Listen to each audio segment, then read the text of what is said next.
Jūsų ekscelencija. Your Excellency, Ambassador, Chairperson of the Judicial Council, Director of the National Courts Administration, dear guests, judges, staff of courts and representatives of other authorities, welcome to this conference. I also welcome the viewers on our YouTube platform. I'm Justinas Bagdžius. I'm the moderator of the first part of this conference, and I will now use my right as a moderator and welcome you to this conference. I will not make a long introduction because this will be done by our guests, our speakers. However, I had one idea. Lately, we have been hearing that Lithuanian courts have been focusing on one single issue, that is low salaries of judges. So the aim of this conference is to at least partly show what is happening in the Lithuanian judicial system, what kind of changes are being implemented, whether they are positive or not. So I will now give the floor to the Director of the National Courts Administration, Natalija Kaminskienė, to say a few introductory words. Your Excellency, the Norwegian Ambassador, Chairperson of the Judicial Council, I can now see where you are, dear participants of the conference, I welcome those present in this room and all the people connected remotely.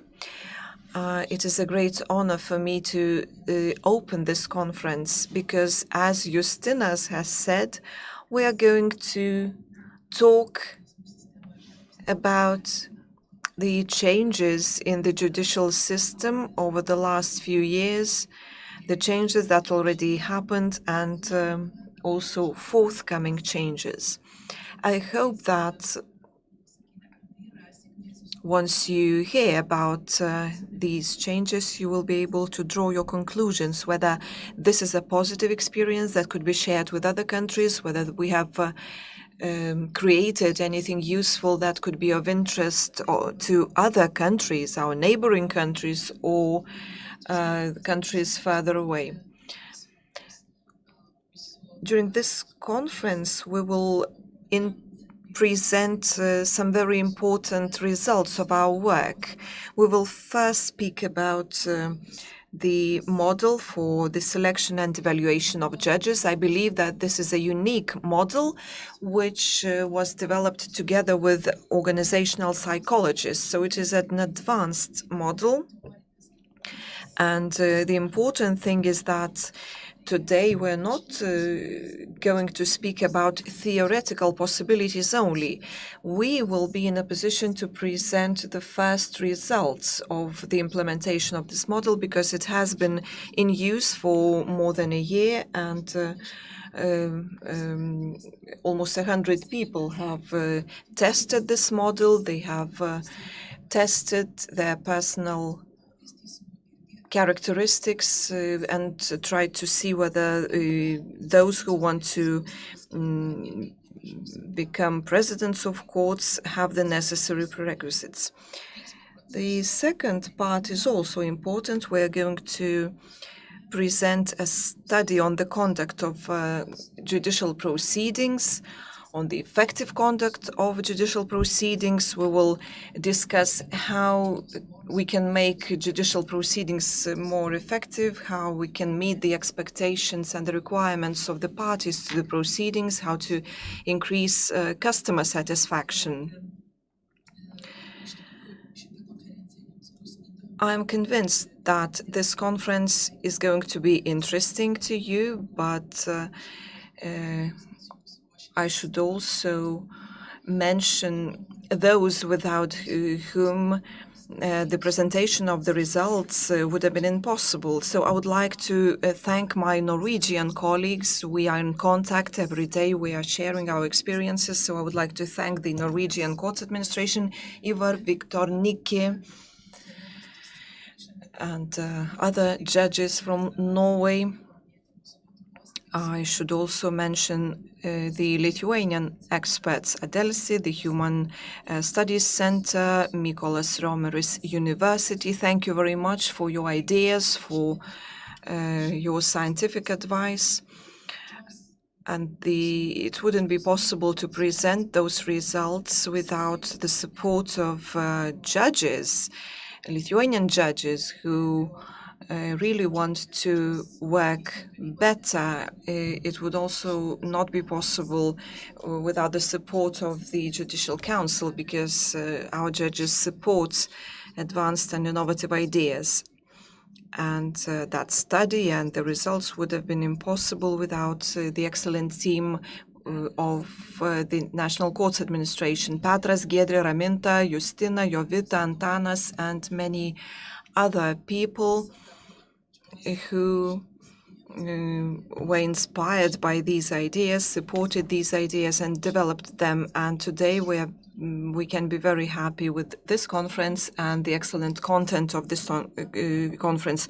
So the conference is now open. I wish you interesting and constructive discussions and have a nice and interesting day. Thank you very much.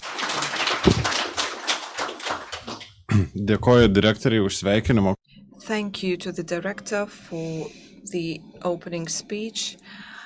She already introduced our next guest. She said that Norway is our main partner. I would say that Norway is our best friend when it comes to the Lithuanian judicial system, because Norway has contributed a lot with its experience and also financial assistance. And the things that we are going to discuss today wouldn't have been possible without Norwegian support. It is good to have ideas, but they are not enough in order to achieve specific results. So I will now give the floor to the Norwegian ambassador, Ole Horvestan.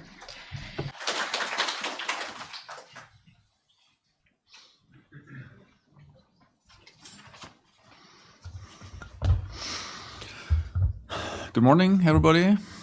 Labas rytas. Happy to be here. Thank you for inviting me to the opening of this important conference. And we are happy to be a partner for so many years through the grants and cooperating, facilitating the cooperation between Norway and Lithuania in this area. So the importance of today's topic cannot be overestimated. Judges play a fundamental role in a society. They are expected to embody the idea that society operates in the spirit of justice. Trust in the justice system is largely determined by how well judges live up to that ideal. It is an enormous personal burden. It is also an enormous responsibility placed on those who are tasked with finding the right people to carry it. To command public trust, court proceedings must align with the expectations of a just and fair conflict resolution. Trust can be fleeting. While it takes a long time to build, it can be destroyed quickly. There are complex historical, social, and cultural factors accounting for the high trust levels in Norway, and it is still a cornerstone of the Norwegian administrative and political model. In 2021, law and order institutions, such as courts and the police, were trusted by 82% of the Norwegian people. Lithuania has made significant progress in this regard and had the largest increase in confidence in the judiciary among OECD countries. The share of Lithuanian citizens expressing confidence in the judicial system increased from 16% in 2010 to 52% in 2020. That's a massive improvement, and I believe many of you have contributed to this. However, the work does not stop, and today's event is a part of that. Justice is a priority sector for Norwegian-Lithuanian cooperation. Among all the programs funded by Norway in Lithuania through our grants, the Justice program has been a flagship endeavor. Lithuanians and Norwegians together created this program to reflect the reality of the justice system. Its interdependencies, the imperative of cohesion, cooperation and continuity, and a human-centered approach. It's also a great example of bringing together practice, academic research, and experience of other international partners. As part of the program, support for judiciary reform has become a key element of our bilateral relations, based on a strong partnership between the Lithuanian and Norwegian courts administrations. We have been told that the Norwegian judicial system is dealing with similar challenges as its Lithuanian counterpart. Therefore, cooperation and experience exchange are a mutual benefit. I would like to express my appreciation to the Lithuanian and Norwegian courts administration for their dedication to bringing the countries together. The long-term goals will require continued effort, investment, and political will to achieve. Our support for this effort stems from Norway's solidarity and interest in promoting social and economic development in Europe. Norwegian-Lithuanian cooperation in the judiciary sector has already produced valuable results. Important technical and practical aspects of the court's work have been modernized. Conditions for victims and witnesses, as well as security in courts, have been improved. Volunteering and cooperation with civil society have been introduced. These are just some of the successes to celebrate, and I look forward to learning more about the forthcoming achievements. So I wish you a fruitful and good conference, great discussions, and continuation of the cooperation program between Norway and Lithuania in the judiciary field. Thank you very much for the attention.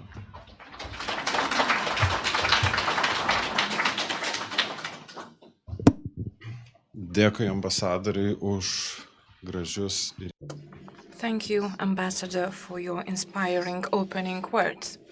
And let us open our traditional and part of our conference. We will start with presentations, but before I invite this first speaker, I would like to note that every participant of this conference, whether remote or physically present here, can ask questions, and the questions to the speakers can be entered into slido.com application. Those who are with us at the meeting room, they will have an opportunity to ask questions in person. Others can use slido.com app. And you can also ask questions after the conference is over. So without any further ado, may I invite the first speaker, Airida Zavadskė, the founder of Adelsa company. And Airida was among the people who implemented the idea that was put forward by the Judicial Council some years ago. And the idea was about the necessity to evaluate the competences of judges. And this evaluation must be done not by the chairmen of courts or heads of courts or just a committee of selection, but it has to be done by professional experts of the field. So, Rida's company was a successful bidder in the competition that was launched for the development of the model for evaluation and selection of judges. Rida made a great job, and now she's here to present the results.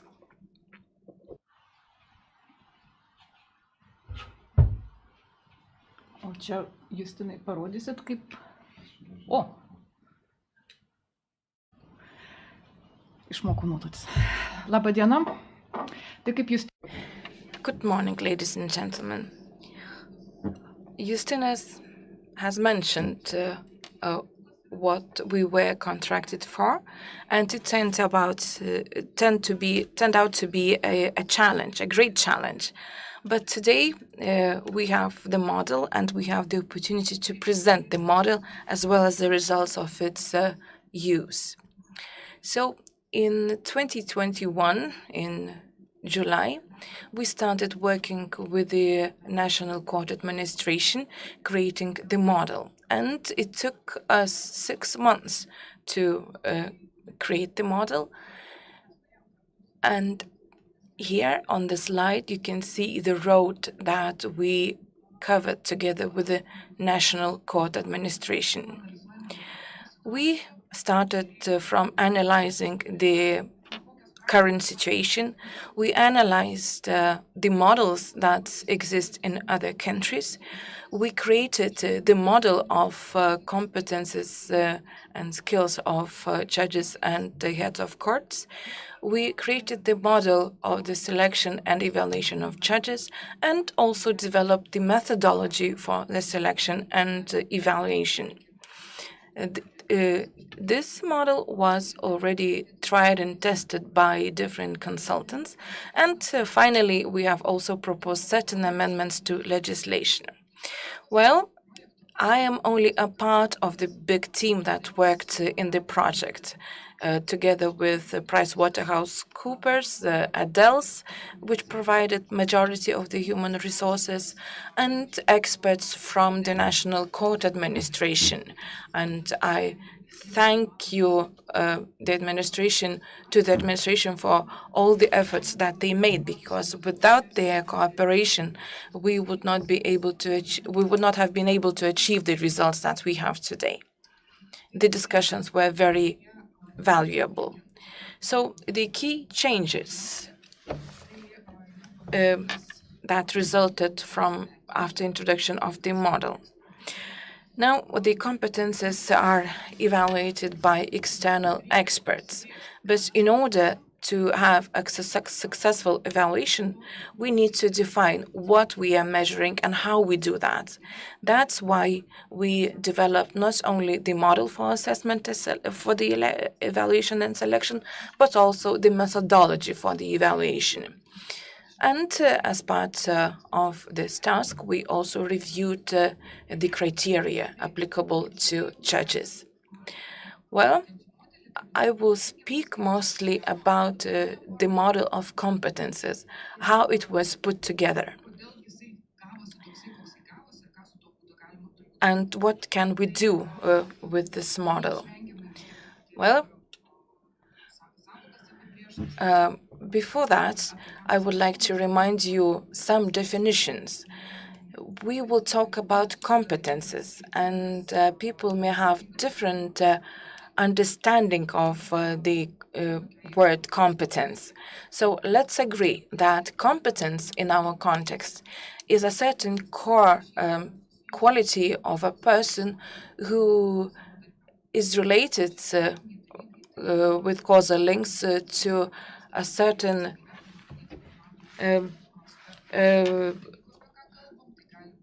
superior performance in certain circumstances or in the job.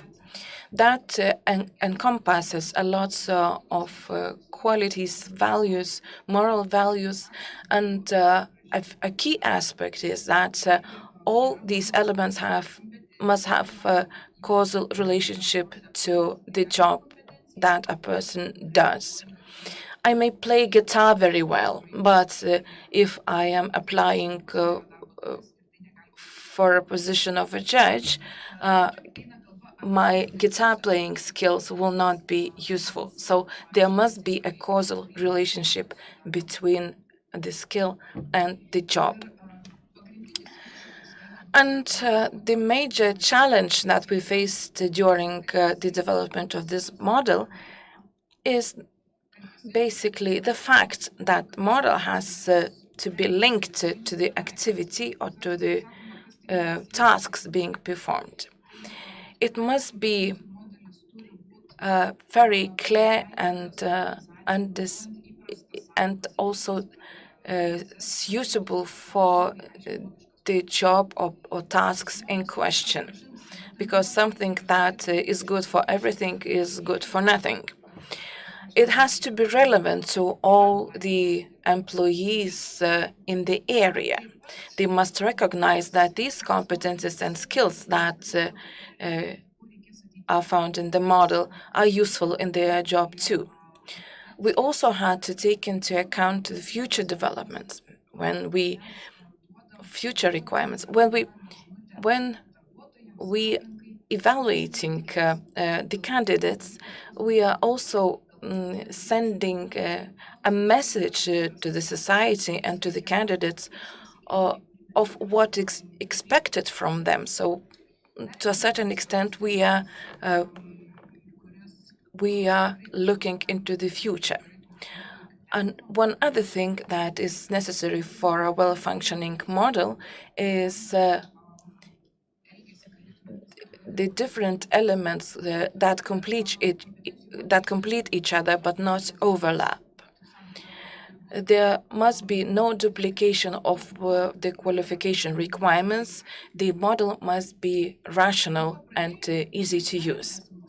So we started from the analysis of the current situation, and also we analyzed experiences of other European countries. To mention a few countries, we analyzed the practice of Norway, Finland, Latvia, the Netherlands, Germany, Slovakia, and the United Kingdom. We looked into how these countries are selecting and evaluating their judges.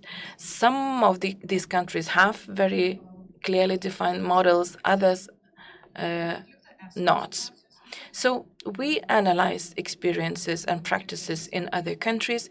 We analyzed the current situation in our country. We analyzed legislation. We organized interviews and focused discussions. Myself, I am a psychologist.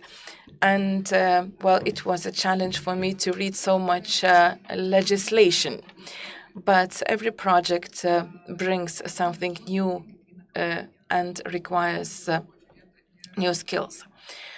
So we also looked at other competence models that are used by other organizations in Lithuania. We tried to engage as many employees of the judicial system as possible. Most of you may remember that we contacted you by email, and we have received nearly 400 responses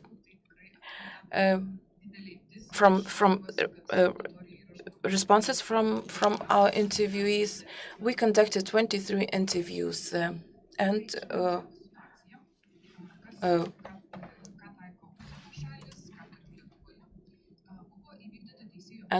we organized 18 focus group discussions. So the survey of judges took place in September 2021. We asked judges to rate the competences that are required for a judge. And we analyzed the results, and we identified 3 factors which later on served as the basis for the development of the competence model. So we have identified reasoning, reasoning and decision-making, personal efficiency, and then social skills and cooperation. And then afterwards, we organized a series of group discussions where we invited the participants to tell what they think, what are the signs that show that a specific person has certain competences or not. And our colleagues were allowed to observe how judges work, and we're very grateful for this opportunity. After all these discussions, we have identified competences, and we then proceeded with developing indicators of these competences. On the yellow band, you can see the key areas: reasoning and decision-making, personal efficiency and social competences, plus leadership for heads of courts. And all these groups were then broken down into smaller categories. For example, reasoning and decision-making is comprised of logical thinking or reasoning, objectivity and decision-making. Personal efficiency consists of organizational responsibilities, self-improvement, resilience, resistance to corruption, and under the social skills, we also have conflict management, communication, cooperation, leadership. And leadership is important.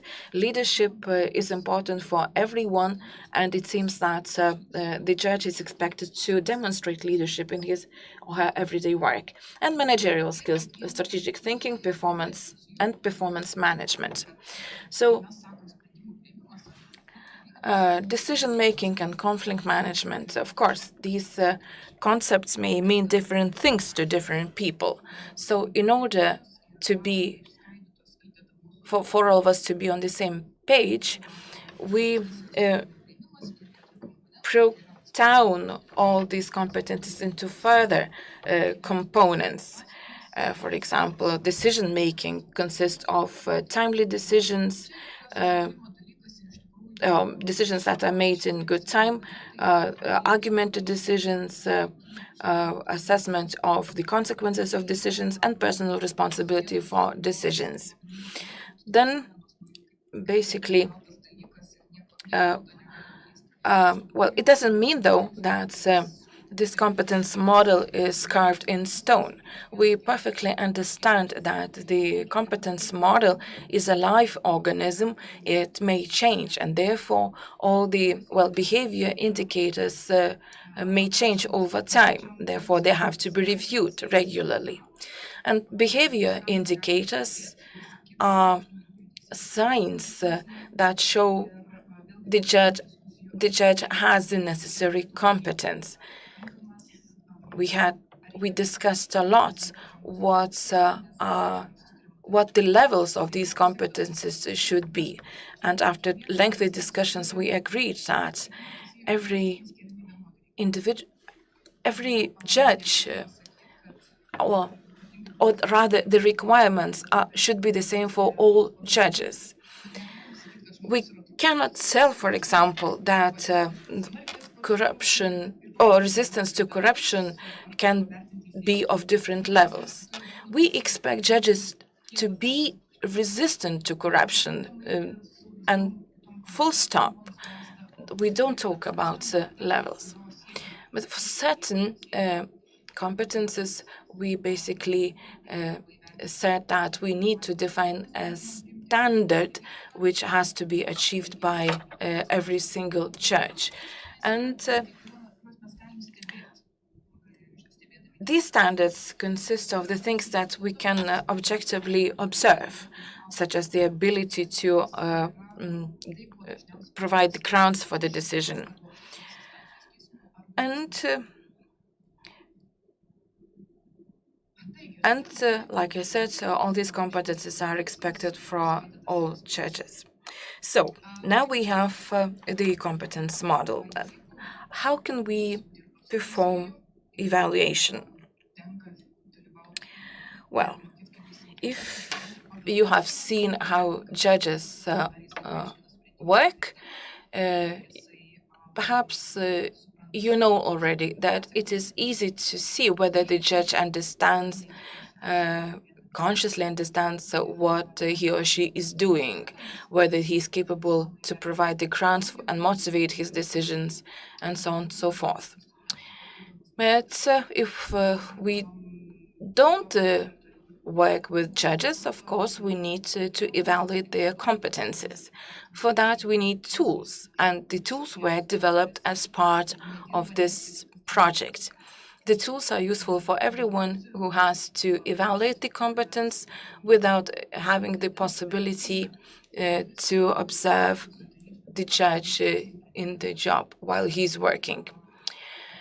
So, first,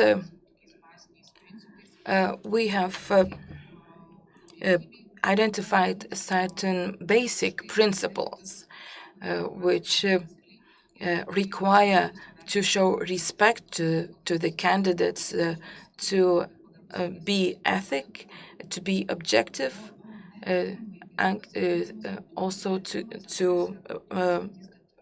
protect confidentiality and provide equal opportunities for all candidates. Well, how successfully this model is implemented, I think my colleague will describe later on.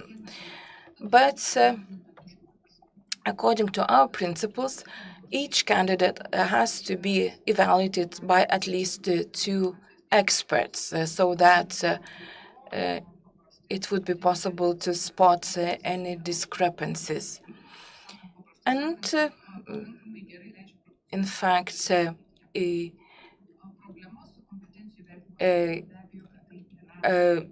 this method of evaluation ensures reliable results. However, evaluation requires a lot of human and financial resources. Here you see the matrix of evaluation, and let's say the objectivity can be assessed by way of conducting an interview or by giving a task. We can use a questionnaire or other tools. So methodology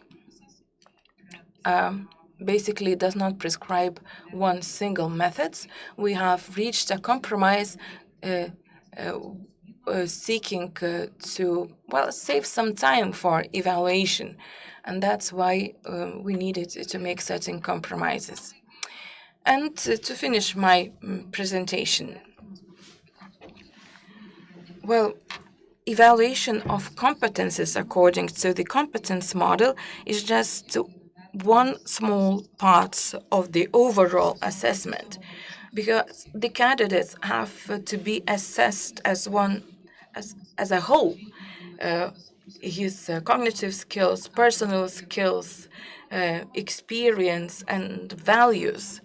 And for example, the cognitive skills can be, or the knowledge of a candidate can be assessed by way of examination or by way of presenting the work experience. And this evaluation is made by the Commission. So this is what we have developed.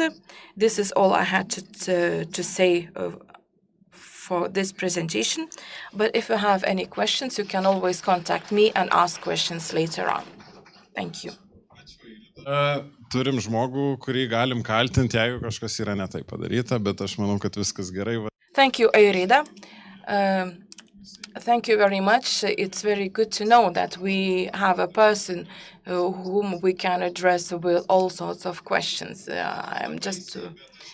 I know that this model looks complicated, but I know personally some judges, they already have first-hand experience with this model. But let us invite another speaker from the Human Study Center, Dr. Edita Deriškevičiūtė. The company, which is called Human Study Center, were successful bidders for conducting the evaluations. They are using the model in practice, so I think that it is a good opportunity to share your practice with us. Ir tikrai dėkoju už tą galimybę. Good morning, dear participants of the conference. Thank you for this opportunity to present the practical side of the application of this model and the everyday use of this model. So I haven't made exact calculations, but I could say that we have evaluated approximately 130 candidates to court presidents or judges, and about 25% of them were applying to become court presidents. All the rest were candidates to the position of a judge. And I'm one of the assessors. So what do I want to tell you?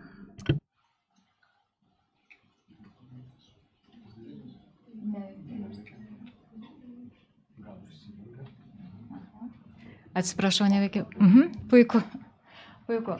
Taigi, kokia vertinimo realybė ir su kokia... So what is the reality that we're working with, and what kind of questions are we facing? So when it comes to the reality that we're facing, well, thank you to my colleague Irida. She told you what we are evaluating, because we often hear the question, what are you evaluating? Are we looking into the mental health? Are we looking into intellectual capacities? Are we looking into any mental diseases? So these are the questions that we are often asked at the very beginning of the evaluation process. Later on, after the evaluation, we often receive questions whether our questions are the same, whether they are repeated, are you trying to catch anybody? We also sometimes hear the question, and we have meetings with the Evaluation Commission on this in order to receive feedback. So we receive questions about the objectivity. We are asked whether this model and this competency model and the approach chosen allows us to carry out objective assessments. We are also asked about the aim of this evaluation. People who have been part of the system for a long time, who are judges, sometimes ask us whether these evaluations are necessary, because they think that they have proven through their conduct that they are worthy of the positions they occupy. So the number of questions is huge, and let me reply to at least some of the questions that are asked by candidates at the beginning of the evaluation process and later on when they give feedback. One of the things that I would like to emphasize is the following. So, what is the aim of our evaluation? I believe that we could say that we have two aims. One of the aims was identified by the National Courts Administration and the community of judges. So the aim is to make sure that only those people who are worthy of the name of a judge would come and work in the system. They should be objective, impartial, competent, and independent. When it comes to our evaluation, we can say that we only contribute to the part of the efforts to achieve this aim. And in simple, practical terms, the aim of the evaluators is to create the conditions for the candidates to reveal themselves in the best light and to demonstrate their competences in the best way possible. So please don't be surprised if we sometimes repeat our questions, if we ask some further clarifying questions, although you might think that you have already said everything. My colleague who was part of the developers team said that we need certain justification, we need certain evidence and examples of your conduct, which would allow us to see whether you meet the competence requirements. So we need this information, and that is the reason why we ask those questions, and in certain cases we repeat our questions. Well, although this is not a simple repetition, we try to clarify certain circumstances that are important for our evaluation. I will now speak about the things that were already discussed by my colleague, but since we receive a lot of questions about what we are evaluating, I will clarify. We evaluate your conduct and whether that conduct is in line with the competences and the set indicators. As regards the indicators, my colleague gave a clear definition of the concept of competence, but I'm in favor of another American definition, which says that competence is the ability to do your work well. I can go even further, and I would say that competence means the ability to do something. And our conduct sometimes hides our knowledge, our values, our approaches, our biases, and certain personal characteristics. And in simple terms, I can say that, well, we can state repeatedly that we are focusing on people, that we are objective, impartial, and independent. Well, we can declare our characteristics, but it is only through the observation of a person's behavior that we can be sure that this is really true. For example, I might say that I try not to be late to any events, but my conduct will actually show whether this is the case. So in simple terms, competence means conduct or behavior, and behavior is only the tip of the iceberg, and it hides a lot of other things. So I will not repeat what is said in this slide, because my colleague clearly explained what kind of competences we are assessing. And the groups of these competences and the elements of these competences and the indicators have been set for a specific purpose. We had broad discussions with the entire community of judges, and I'm convinced that you focused on the behavior that allows the judge to achieve the result. Well, you might ask, what is the result that should be achieved by a judge? But, well, this is about the result is whether the judge is capable of hearing cases effectively and on time. So time is important, quality is also important, and it is a difficult task for a judge to preserve the quality, to ensure a certain speed.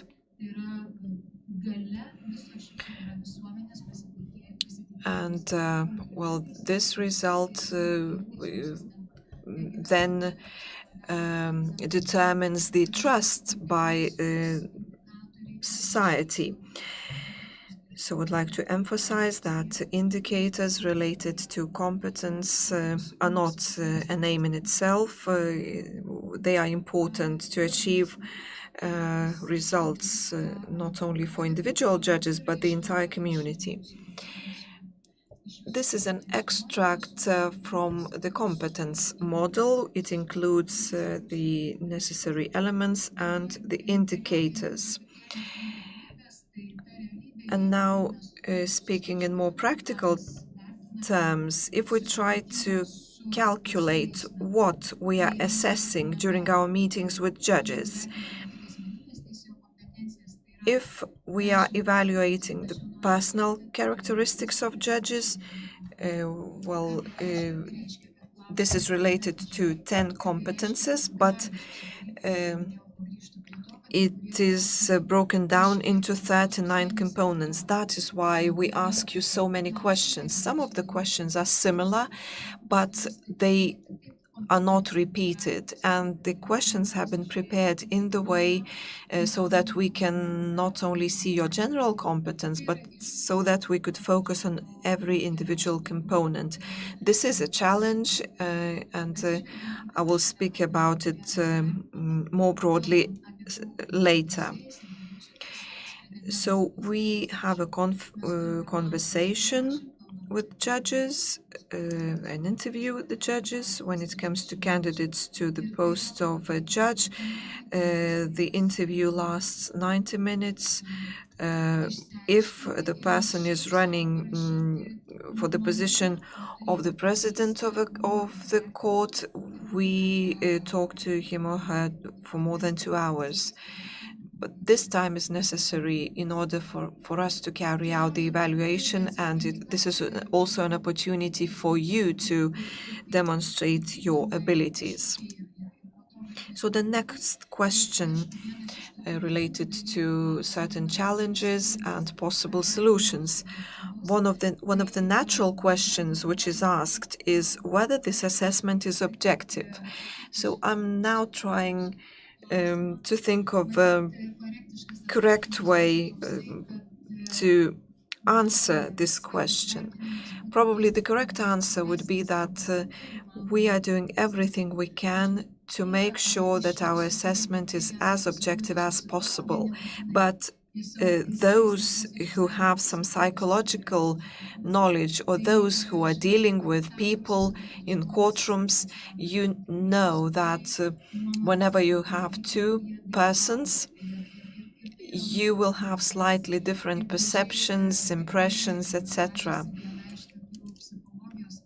One of the famous psychologists, Virginia Satir, has said that there are about 7 levels of communication, and during our interviews we see only some of those levels of communication, and this makes our communication more difficult.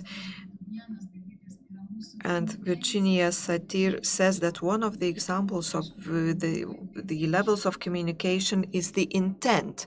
Of course, the candidate's intent would be to demonstrate their abilities, their personal characteristics, but these are intentions, these are ideas, and we formulate our ideas in a certain way. This is the second level of communication. The third level of communication is the expression.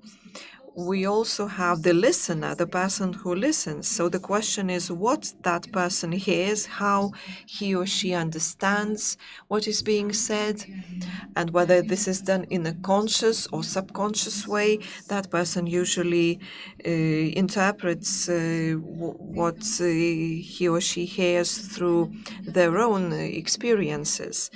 So our method, our model contains a lot of safeguards to make sure that the evaluation is as objective as possible, but there's also some room for subjectivity. So what are the safeguards that we have implemented, and what kind of challenges are we facing?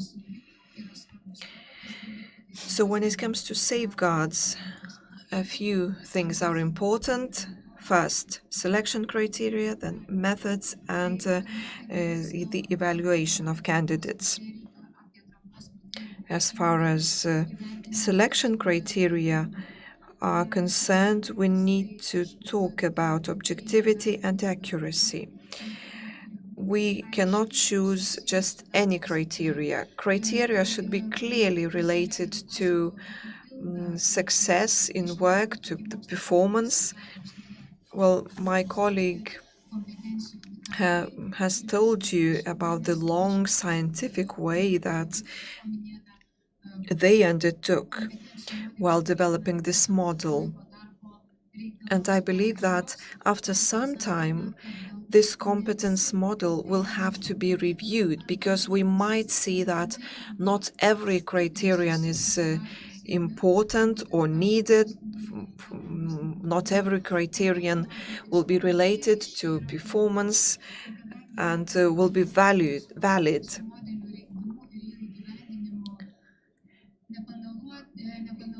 In general, when it comes to the implementation of the competence model, well, I have 20 years of experience in this area, and I have noticed that every model looks good on paper, but when you start talking to a specific person, the usefulness of the model is determined by its simplicity and clarity. So the number of indicators is very important, especially given the time that is allocated for the evaluation of competences.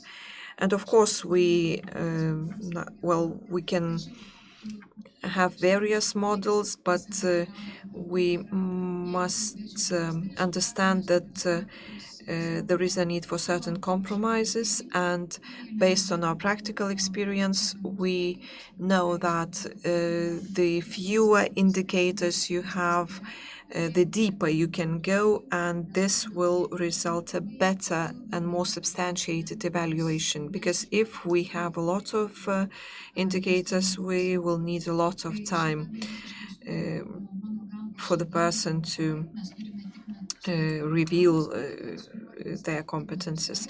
Well, this model is a young model. We have been applying it for just over a year, and I think that there will be time when we'll have to go back to this model and try to optimize it and to reduce the number of indicators. What are other important aspects? Well, another factor that determines the objectivity and quality of the model, it is methods, and we should speak about methods that allow us to reveal the indicators that are set. So for some indicators, we would need interviews. For other indicators, we would need to give some practical tasks to the candidates. And, well, you have a lot of methods, that is practical interviews, tests, that you can use to achieve optimum result. So we use two methods, that is a practical interview and the personality test.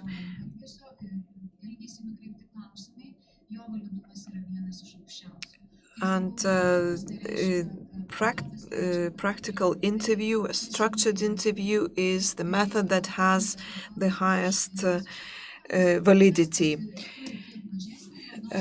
Personality test has lower validity, but it is an additional tool which allows us to check whether the assessment has been done correctly, whether everything is okay.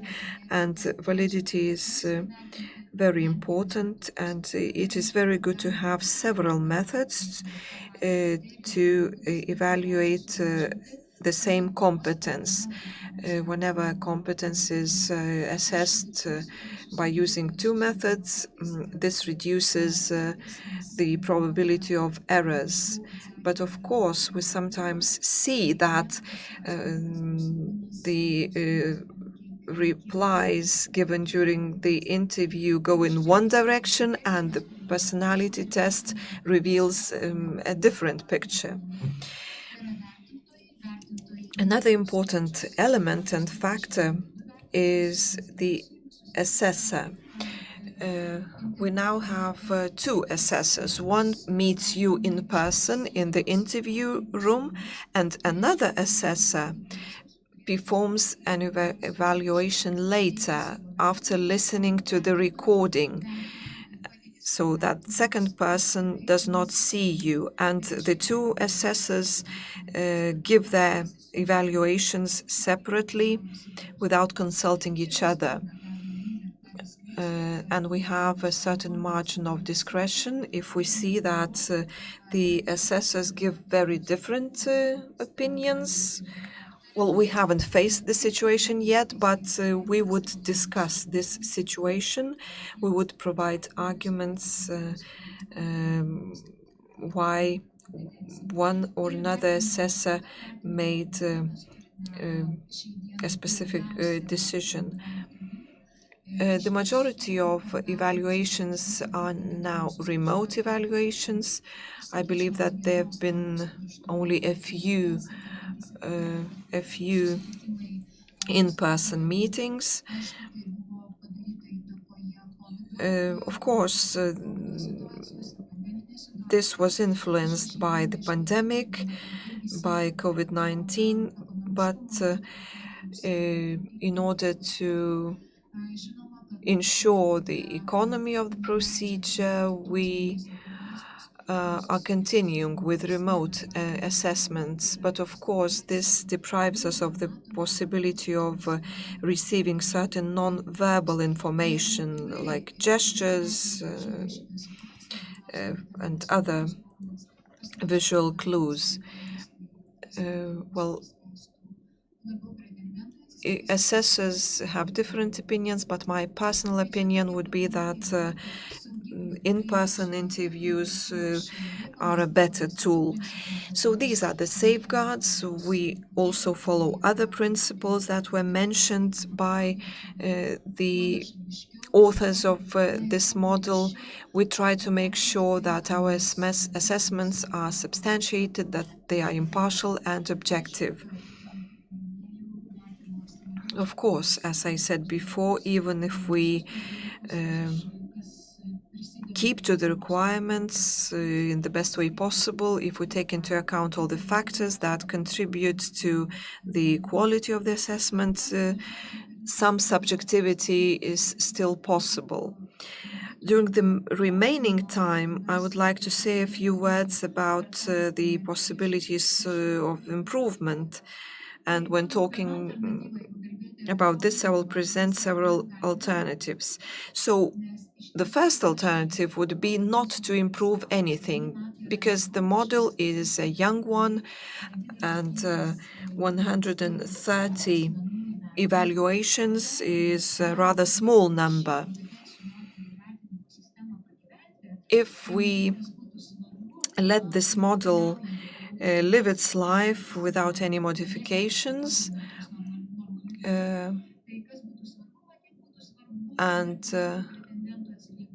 postpone the review, it would be important to receive feedback from the candidates. We should listen to the subjective impressions of the candidates, and we should also assess the communication of evaluators with candidates. Well, these things would be important for professional improvement of evaluators and for the improvement of the system itself. And when it comes to forecasting validity, this is our professional jargon. Well, this validity shows how our method helps us to forecast the success of the candidate, the future success of the candidate. Well, I believe that we should use certain statistics. We should see how the candidate was assessed and what were later assessments given to the candidate during their work, and see whether there is a correlation between the two assessments. You also remember that I mentioned the number of criteria. This would also help us to decide which criteria used during the interviews allow us to forecast the candidate's future success better and which can be left aside. So when it comes to objectivity, we could use a lot of objective indicators. You know that the Judicial Council is now focusing on the assessment criteria for judges. If we manage to resolve this issue, this will be very useful. And, well, the public procurement led to the situation when one organization developed the model and the other organization is actually implementing the model. Well, I think this is a good situation because when you develop a model, you fall in love with it. And when you take a model which was developed by somebody else, it allows you to evaluate the model better, and it allows you to single out the aspects that should be improved. But the participation of judges and the perception of judges is also very important. So the first alternative would be to live with this model, work with this model further, and later on decide on possible improvements. But if we look at the areas that should deserve more attention, so I would say that we would need to reduce the number of criteria and use the 90-minute interview or prolong the interview. Then differentiation. What do I have in mind? Well, if we have a judge or assistant judge participating in the interview, so everything is okay. But if we have a prosecutor or a lawyer participating in an interview, some of the criteria are more difficult to apply. For example, to preserve the prestige of the profession. So if we are evaluating prosecutors or lawyers, we don't apply this criterion because they might understand what the prestige of this profession is, but they haven't had an opportunity to show how they could preserve this prestige. Another complex competence, resistance to corruption. I agree that this is a very important competence, but in reality, well, we trust people who participate in the selection, but if a person has done something bad in the past and nobody has noticed it, so would that person be brave enough and reveal this during the interview? So when it comes to this criterion, can we expect an open and honest answer that wouldn't be damaging to the candidate? So I believe that some of the criteria could be reviewed and, well, these criteria could be used by institutions and not by psychologists. Well, this question is important, but it is doubtful whether we can really evaluate this criterion. And there are more examples like this. And then the evaluation scale. Well, the colleague has already explained why we're using this scale, but in reality, the scale is too narrow. If you participated in this selection, you probably noticed that the majority of you have received the assessment that your competence is sufficient, and some of you were disappointed with this assessment. But when it comes to this scale, the assessment sufficient is a very good assessment.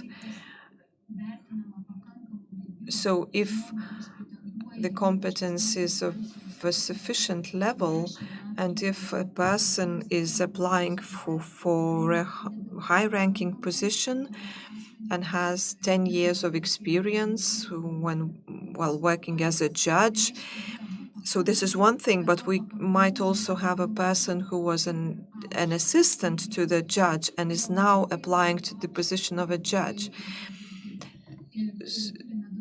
So high competence and sufficient competence might mean different things. So I believe that this assessment scale could be expanded by including some additional steps or additional levels. This would allow those who are reading assessments to see what the assessment really means. And when it comes to assessment conditions, we believe that in-person assessments would be better, but for the sake of economy and other criteria, it is possible to have remote assessments. And then integration, I believe that this is the future and it is an important part. In our conclusions, we must indicate strong competences of candidates and areas for improvement. But what is the use of this? Does anybody do anything about areas for improvement? I think that this would be valuable information to the candidate for personal use, but it would also be useful to the training department of the National Courts Administration, because this could be the basis for planning some future training programs or selecting certain groups of people who are applying for higher positions in courts. Well, I hope there are some questions, and we will have time for questions a bit later, but I can only stay until lunch, so please ask your questions before lunch. Klausimų kilo be klausant pranešimą. Well, I had quite a few questions during your presentation, but I'm not going to be the one who abuses his position as moderator and starts asking questions. Now, may I suggest to have a short 15-minute coffee break for everyone present here and for those who are participating remotely. So let's have a break.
Tai sveiki, sugrįžę po Welcome back, and please take your seats. We have still one more presentation before the lunch break, and it will be a very interesting one. A person who has been involved in scientific research or other type of research is always advised to look at what other countries do and to make an analysis or assessment of the models that exist in other countries. But sometimes we as a country also have certain things to show and be proud of. So, on this note, may I invite Professor Dr. Salvija Mulevičienė, who will tell us about Lithuanian position in the international context.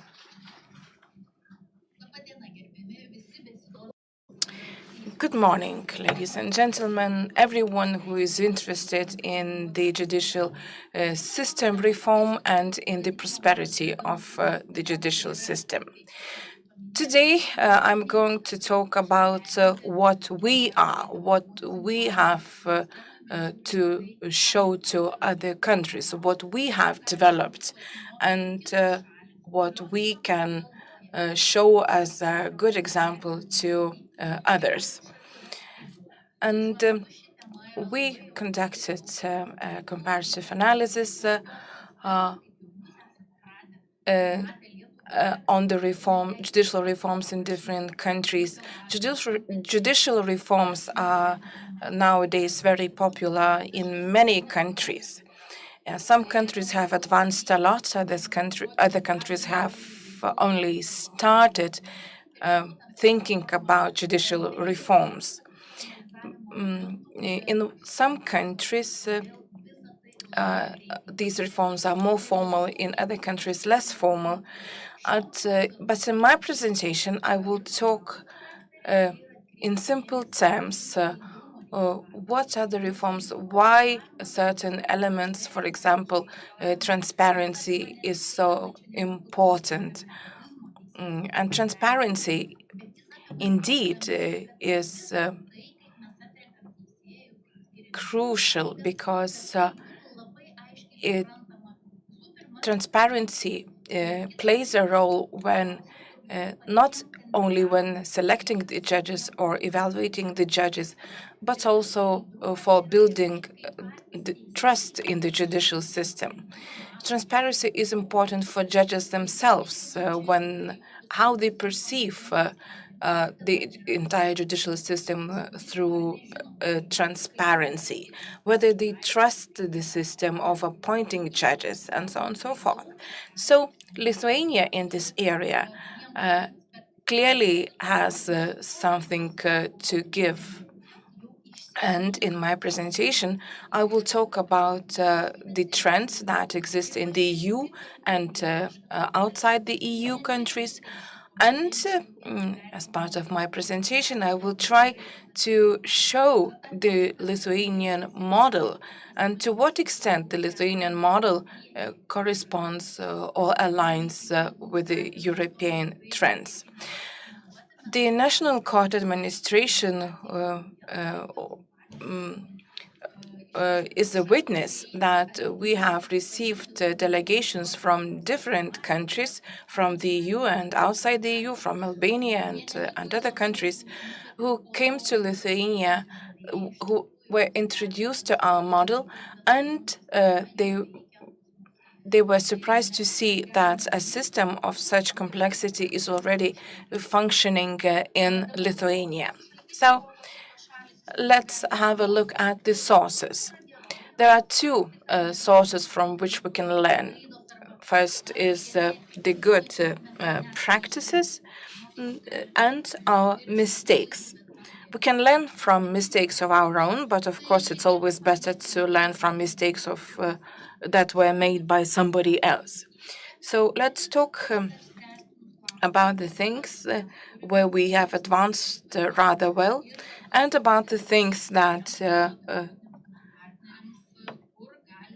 require some more work to do and more progress to be achieved. So there are some general things that I have to mention. There are no uniform rules for selection evaluation of judges in Europe. Well, a lot depends on who is the gatekeeper to the judiciary system. This could the function of the gatekeeper can be played by judicial council in some countries, by other organizations in other countries. So the systems vary across the countries, but there are certain standards. We have conducted a international comparative study, and the research reveals that there is a need for a more transparent system. And the systems, the selection and evaluation systems, have to comply with the very high objectivity, impartiality, non-discrimination, and openness standards. In the comparative studies that we have conducted, we didn't see the gold standard of personal qualities of an ideal judge. An ideal judge does not exist nowadays, or at least today. But on the other hand, diversity is good. Every system needs a diversity of people. As every system must allow people from with different qualities to enter. And depending on the system that we employ, determines the dominant qualities of people who become judges. For example, in some countries, the School of Judges play a very important role. And without graduating from that so-called School of Judges, the chances of becoming a judge are very slim. So at the end of the day, it determines that and the requirements are such that at the end of the day, only women and wealthy women mostly become judges. Men are not tempted to participate in the selection because they need the results more quickly and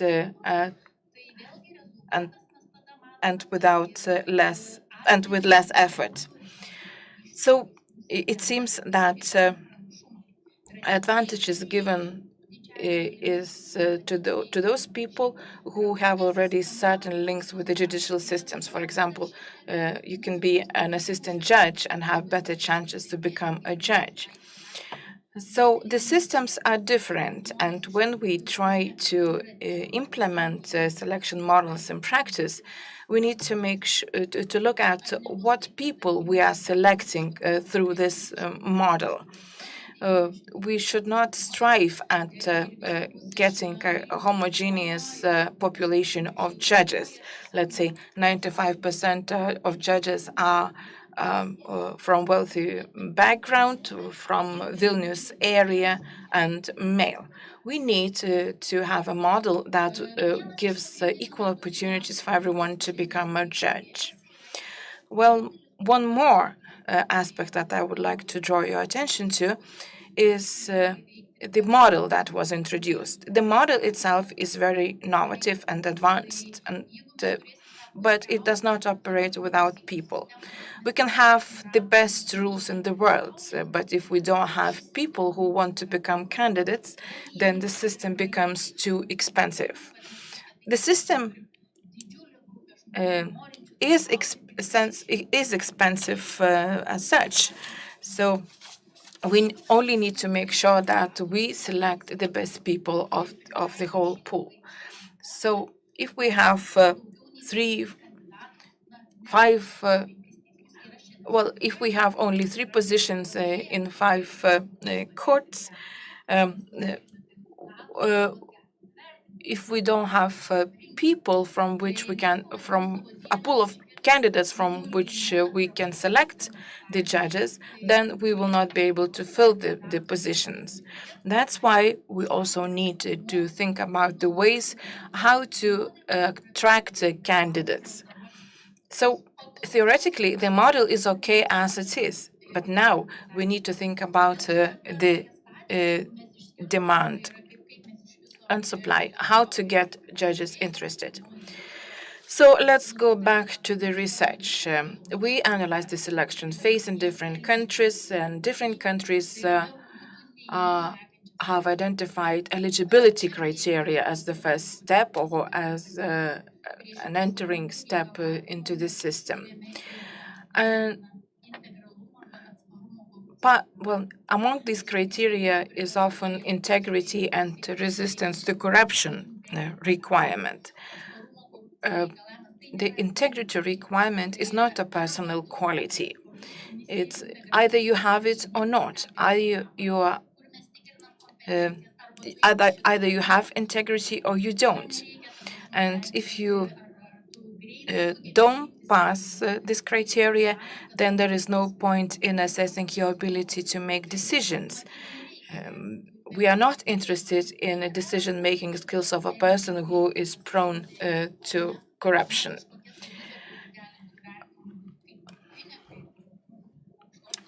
And the next phase that requires the competence model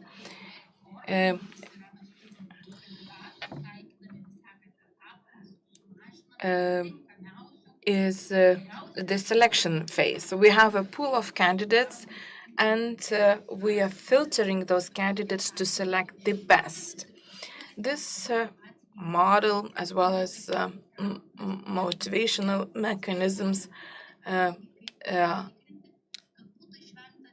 are used as tools to avoid certain prejudices that may influence the selection. Every one of us have certain prejudices, certain biases, and we need to have it in mind. One expert might meet the candidates in person, and he may arrive at different conclusions than the ones that interviewed the same person remotely. Then the third part is a short list of candidates, and the fourth step is appointing selected persons to be judges. And later on, I will talk about mistakes from which we can learn. For example, we use a recognized methodology. We have selected the candidates, and we select a person from the bottom of the list. Well, perhaps this would not be a good example to follow, and I wouldn't advise any country to follow this example. Now, classification of competences. There have been a number of research efforts in different countries, and their results are very similar across different countries. All the researchers talk about general requirements, integrity, check professional knowledge and skills, personal competences, and social competences. All these competences have to be checked when appointing a judge. When we are evaluating a current judge, we shouldn't look at the number of cases heard within a specific period of time. There are other a number of other competencies to take into account. Perhaps the most recent trends that exist now in Europe is developing systems where greater role is given to judicial councils to protect from the political influence. And it seems that now the prevalent opinion is that self-regulation is the best tool to prevent the political influences. And another trend is towards transparency. We're seeking increasingly more transparency. One of our partners, the Supreme Court of Albania,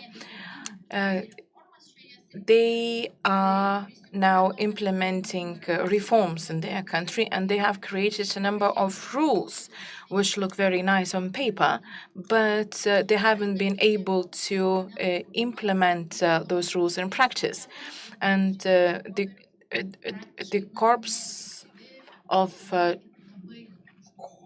core of judges has not been formed yet, and basically the reforms are not happening. So I think that we always have to be aware whether the results we achieve is the result that we were striving for. And now, this is just an illustration to emphasize the idea that we always have to seek the balance.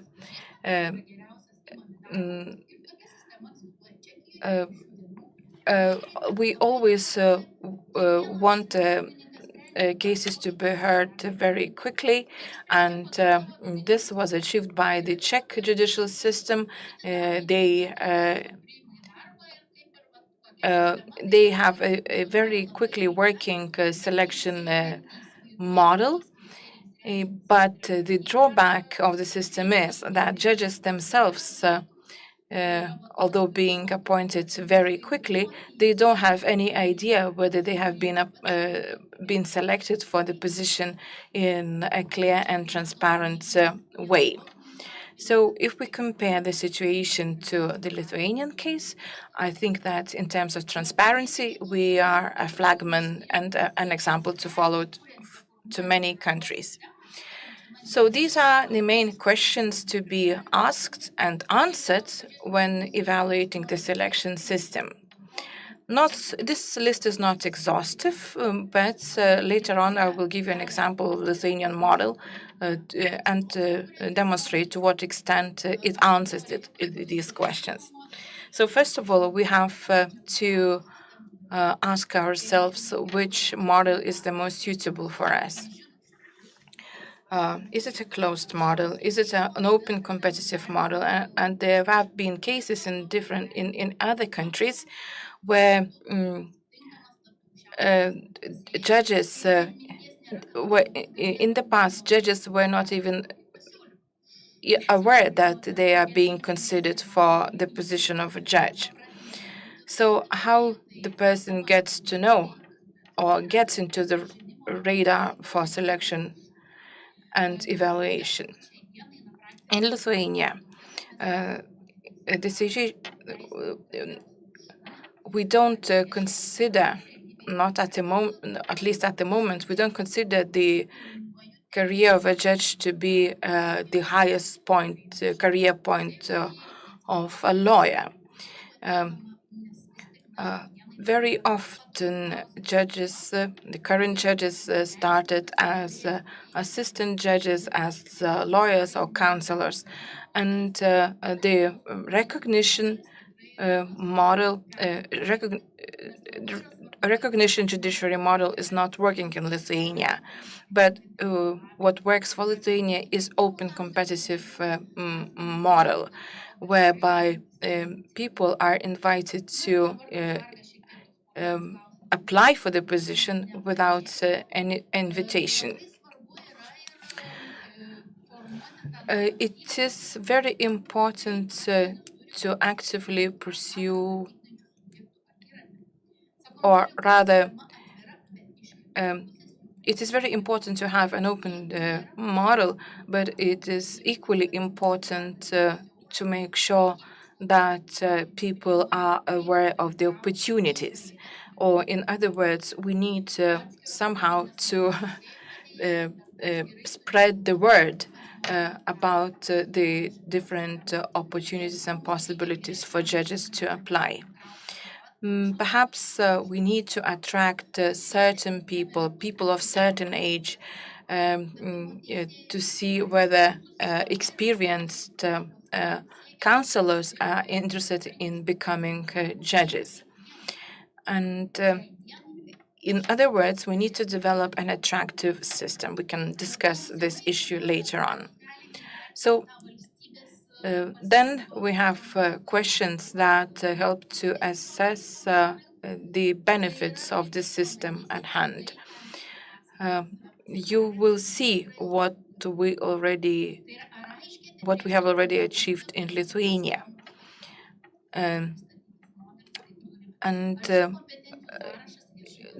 The model, we have a model which clearly defines a set of competencies against which candidates are assessed.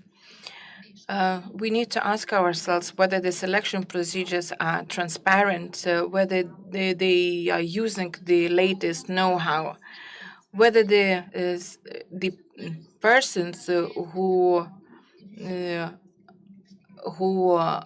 participate in the selection procedure are properly trained and have they undergone a specific training that is necessary to become an assessor. So there are a number of other questions to be answered,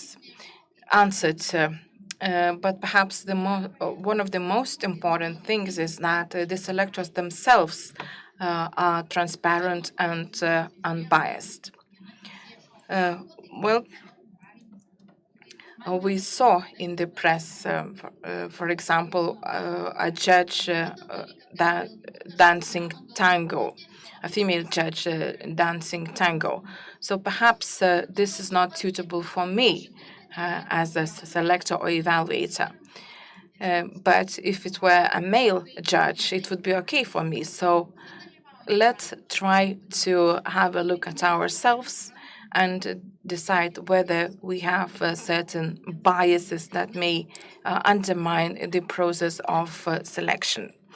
And for that, we need appropriate training that would draw our attention to that.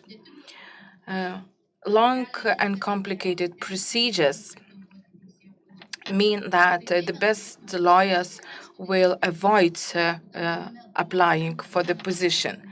We need to be aware of that and construct our methodologies for selection and evaluation accordingly.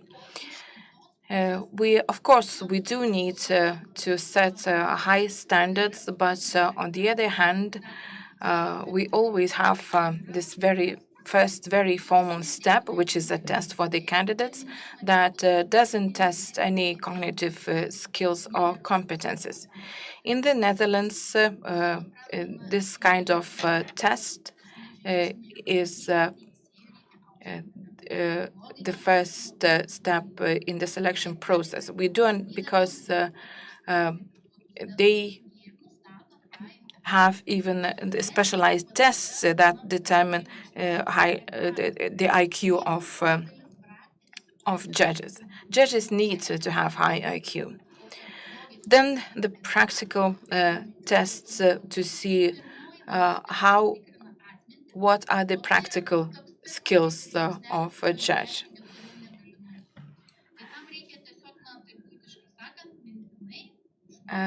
But in some countries, we also saw that the first step in the selection procedure is testing the knowledge, how well the candidate knows legislation of the country.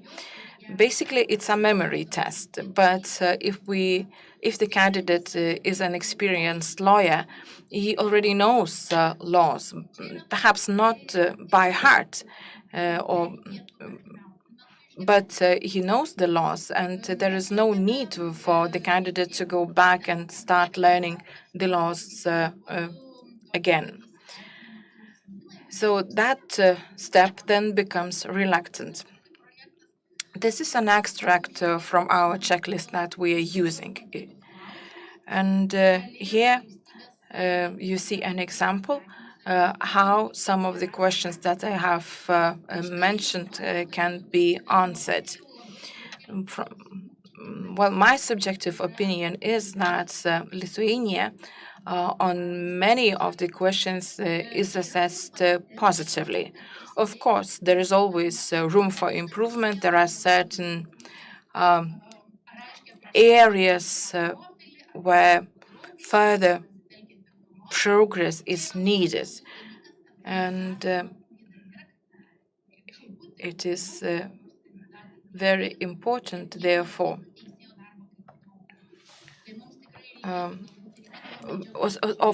Just an example, is the job of a judge well described in Lithuanian legislation?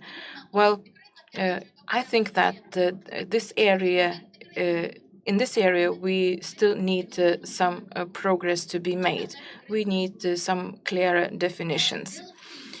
Regarding the transparency of the selection procedure, well, since we are using a research-based model, then we may, in order to trust the system, we can't deviate from the model too much. And then the examination, the stage of examinations is still too formal. It may scare away the candidates potential candidates from applying. Now, what can we do to fight the unconscious biases that influence us? Well, perhaps we can do that by anonymous application or motivation letters, where neither the age or gender of judges or candidates is mentioned.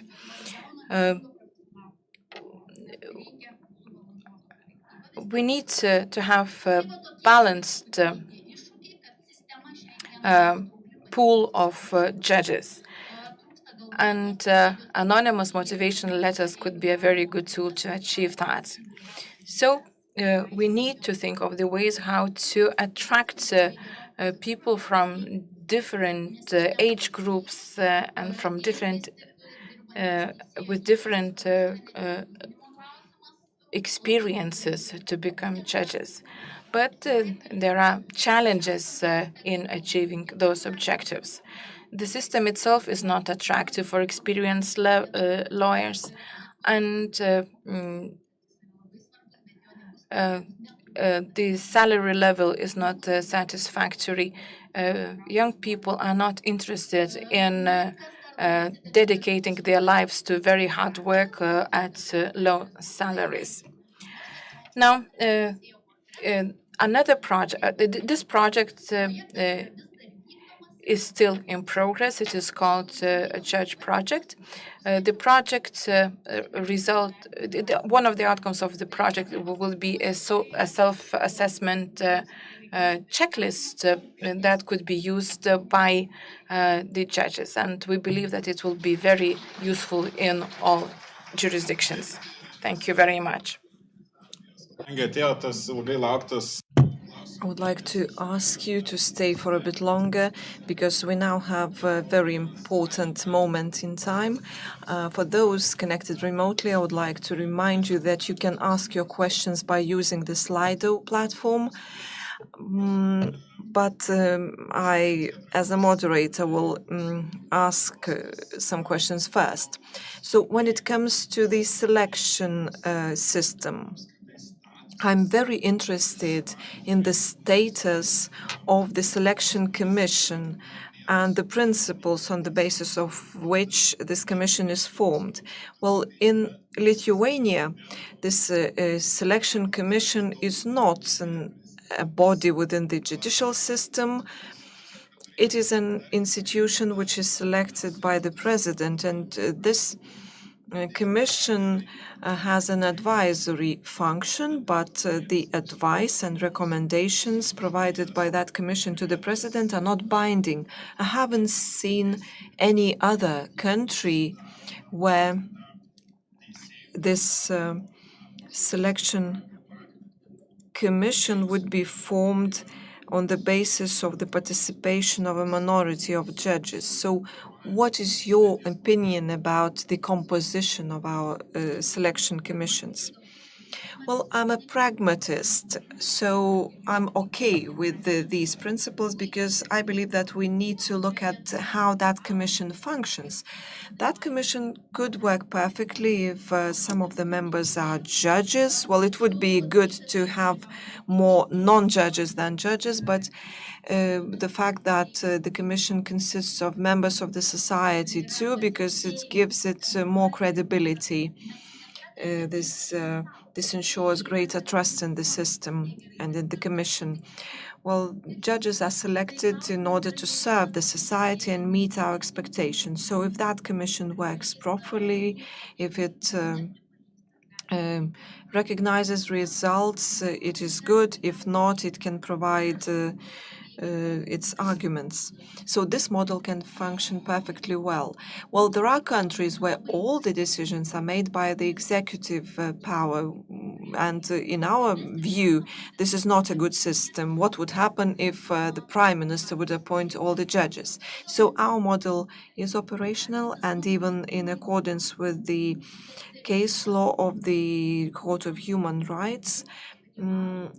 Well, all the decisions made by that commission should be motivated. So if we implement that, everything will be okay. We have a couple of questions. I will try to ask them quickly, and I will ask for your replies.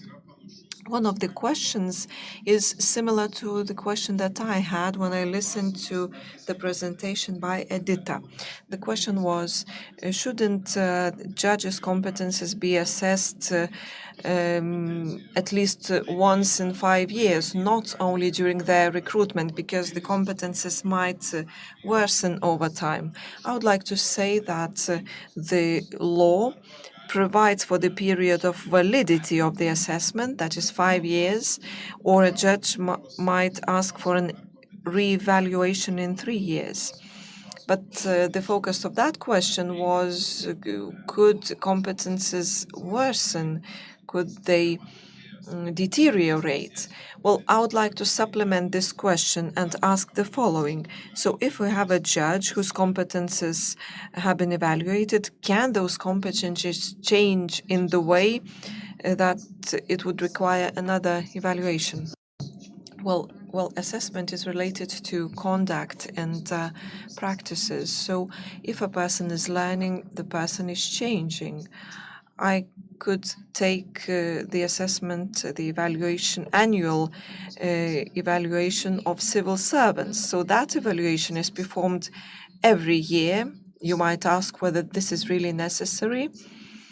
I believe that periodic assessment of judges' competences could also be useful.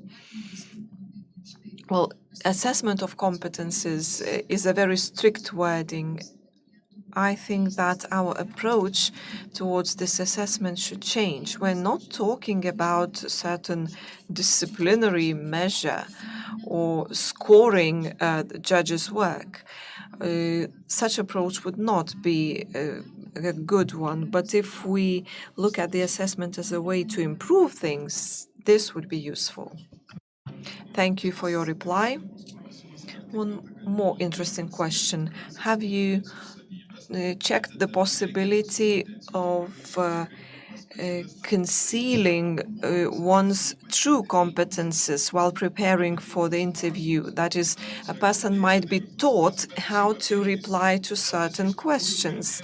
This is the question to Airida, and I will add something to that. I talked to judges and I asked them how their assessment went, and they said that, well, you know, I was looking at the questions of the test. I can see the possible answers, and I know what kind of answer is expected from me, but my honest answer would be different. So I mark the answer which I think is expected of me, and I believe that this changes my assessment. So can we hide from a real assessment of competences? Yes, I will also say something. The selection commission also asked this. They said, well, that people will learn the questions and learn the answers. But I will provide a simple insight. If you don't have something, you won't be able to show it. If you have something, you can reveal it. And when it comes to test questions, please don't try and guess, because we can usually see who is trying to guess, and we then note in our report that such answers are unreliable. People sometimes think that there are some expectations, but no, you should answer honestly and don't think about any expectations with regard to you. And can you copy answers from others? No, it's not possible because you won't be able to tell about the circumstances or give specific examples. I believe that practical experience gives you a certain degree of professionalism. I would like to ask editors to stay here because we have another interesting question. So how can you assess the following element, that the person is taking care of his or her physical and mental health? How can you see whether the person is taking care of his or her physical or mental health? Well, I can use my right not to reveal questions related to this topic, but well, I can simply state that competence means behavior, means conduct. So we then ask how that person is taking care of their physical and mental health. Well, I would like to explain why we have this component. This competence model is not developed only for selection, for the purpose of selection. It serves also as some guidelines of what is expected of a judge. And we know that there are problems, for example, burnout and self-absorption. So we simply think that judges must take care of themselves.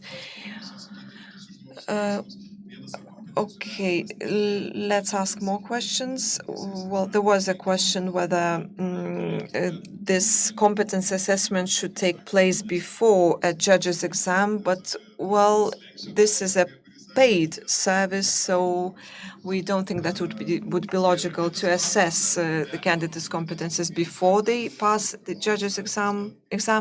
And then about the review or repeat assessment, as I said, the assessment report is valid for 5 years. If you're not happy with that assessment, you can ask for a reassessment in 3 years. Are there any questions from the audience? Please go ahead. I would like to ask you about the cost of this procedure. How much does the assessment of competences cost? Because we heard that this process is very time-consuming and requires having some professional experts. I'm not sure whether there are any members of the Evaluation Commission in this audience, but I would like to ask you, what role does this assessment play in the selection procedure? And one more question. related to how this assessment is carried out. Well, we have colleagues who have experience, who have worked as judges for a long time, and they have doubts whether this assessment is really needed for people who already work as judges.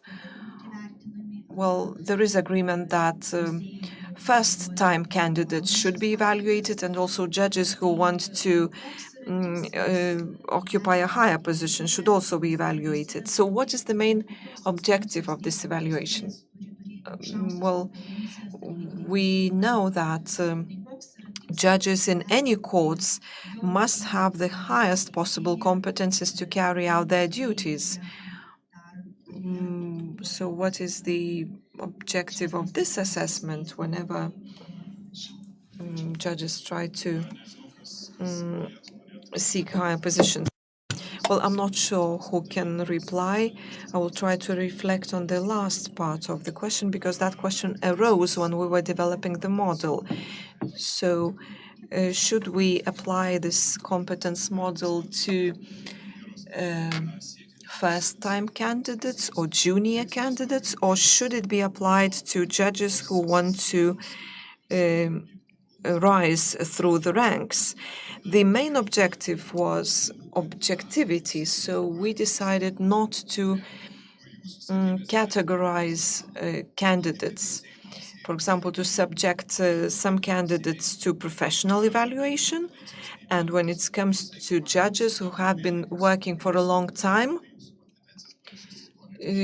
just tell them that their competences will be assessed, for example, by the president of the court. So we wanted to have one standard and equal treatment for everybody. I'm not sure whether I replied to your question. And when it comes to the cost of this process, well, maybe colleagues will be able to reply. We know that this is quite expensive, but our government has allocated budget funding for this purpose.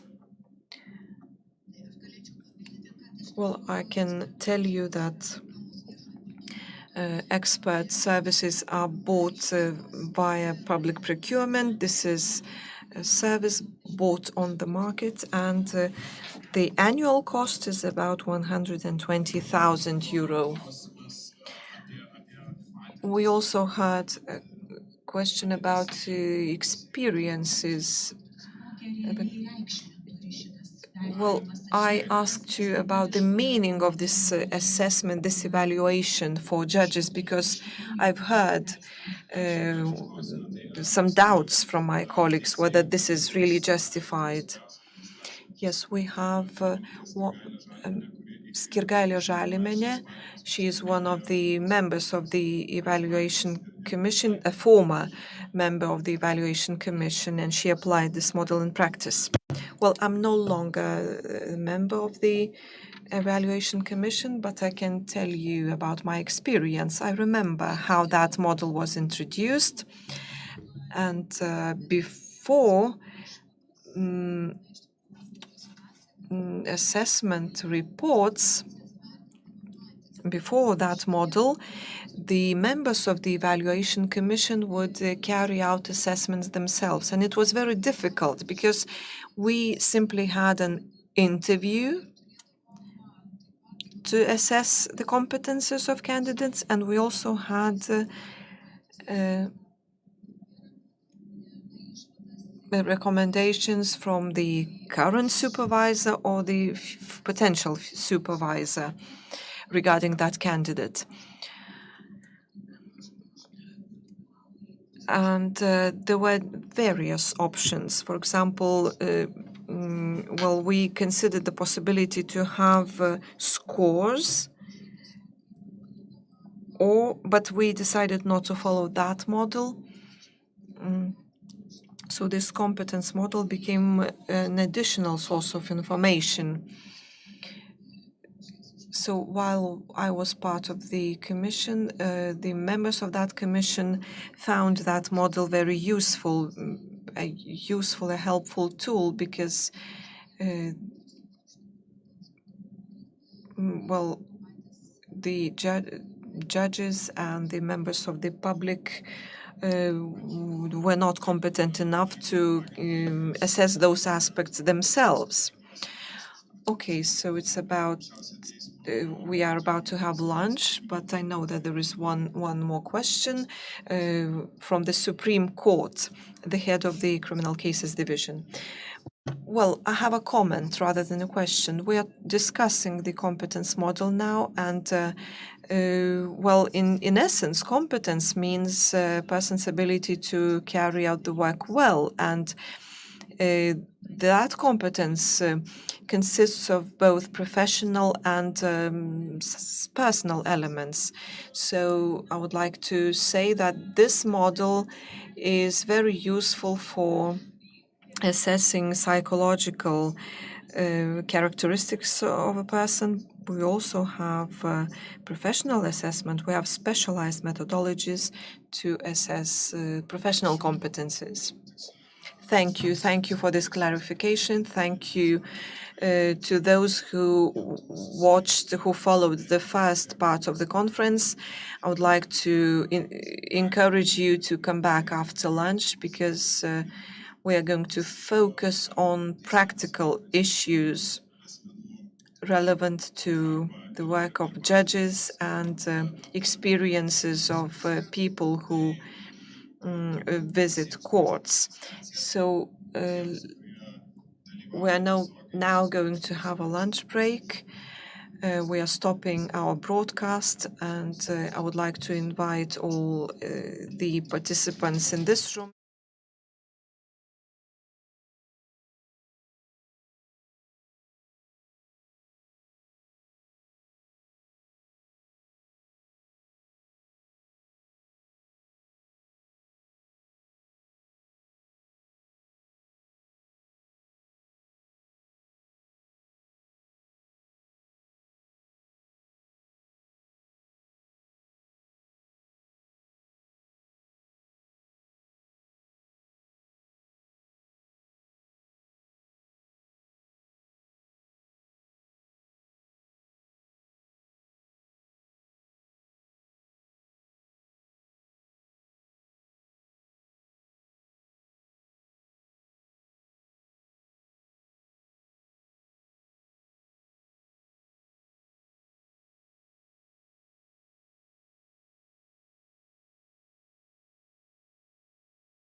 Labą dieną, susirinkusieji ištvermingiausiai.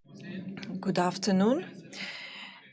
Good afternoon to those who came back. I'm Ilana Setkevičius. I'm the Deputy Director of the National Courts Administration. I will be the moderator for the second part of this conference. I would like to thank my colleague Justinas for moderating the first part. Well, the second part will not go as smoothly, but we will try to focus on practical issues. We are 15 minutes behind our schedule, so we'll probably finish 15 minutes later. We will also have an afternoon coffee break. Before the coffee break, we'll have a couple of presentations in English, so those who haven't taken their headsets, please take them. Those who are listening to us remotely can also choose the language. I will now invite the first couple of presenters. They have already been mentioned. There was a study on the improvements of the conduct of judicial proceedings. We want to make sure that our procedures become even more effective. That study was carried out by a large group of experts.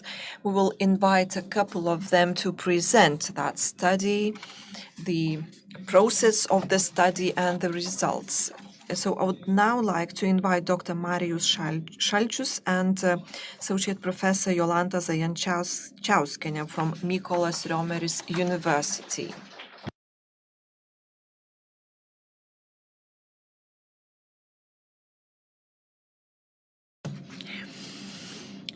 Good afternoon. Thank you to the organizers for inviting me.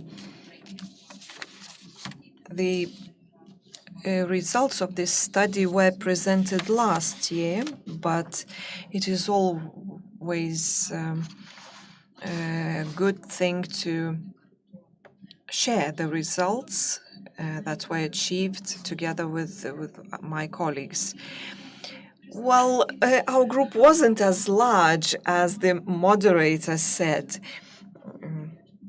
So I would like to remind you that the study was carried out by Professor Mulevičienė, Reda Molienė, Professor Šalčius, and me. So to carry out a study of this type, we had a sufficient number of human resources. I would like to thank the National Courts Administration, which greatly facilitated this study, the analysis of the results, the analysis of the material. The project went smoothly and the cooperation was good. When it comes to the results of this study, for those who are not aware of this project, I can tell you that our project activities were divided into five parts. So our main objective was to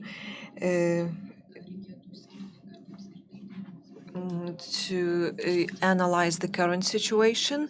Our study focused on criminal cases and various stages of the proceedings, but we have also touched upon certain aspects of civil and administrative proceedings too.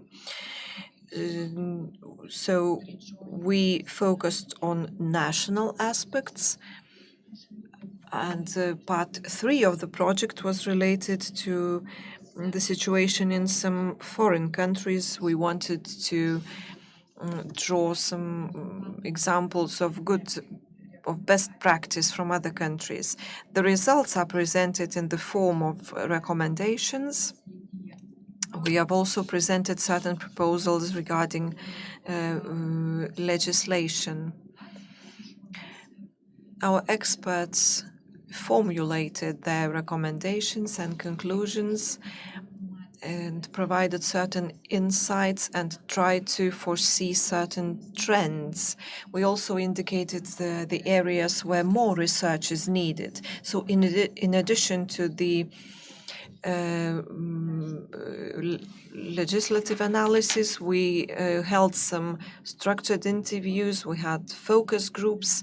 Some of the focus groups were specialized and involved lawyers, judges, and prosecutors who work with criminal cases only. Some of the groups were mixed ones, so we analyzed more than 200, that is 222 cases of heard at different instances. And the most fun part of our work was observing hearings, court hearings, and I'm very grateful to the judges community for their help and for creating conditions for us, giving us the opportunity to observe hearings directly while being present in the room, in the courtroom, and for letting us to observe hearings held remotely. So the entire community of judges in Vilnius and elsewhere have contributed a lot to this project. The analysis of international practice covered certain countries: Norway, Finland, Canada, Estonia, and the Netherlands. Well, we didn't observe as many court hearings in those countries. We mainly focused on scientific materials and studies carried out in those countries. We also were in direct contact with experts of those countries. We conducted comprehensive interviews with experts and researchers from those countries. And this is what was different from traditional scientific methods. We try to observe real-life situations. We try to see how the problem of lengthy proceedings was addressed. We focused on technical and organizational issues and the structure of courts, rather than focusing on the legislative environment. So with all this information, with all this data related to the national level and an international level, we tried to formulate our conclusions and recommendations and group them by areas on the basis of the main issues identified. My colleague, Mr. Šalčius, will go into more detail regarding the recommendations. But while I will start from some general conclusions, I will present the first part of the presentation, and later on recommendations will be presented by my colleague. So the general conclusions are as follows. Well, we try to focus on some basic, very general questions. We try to clarify what determines the success of judicial proceedings. We know that it is not only the legislative framework that defines the work of judges and courts. Other factors are at play there, including organizational, technical arrangements, and all this taken together determines the length of criminal proceedings. During this study, we try to identify the areas that present the majority of problems, and we saw that the majority of problems arise at first instance.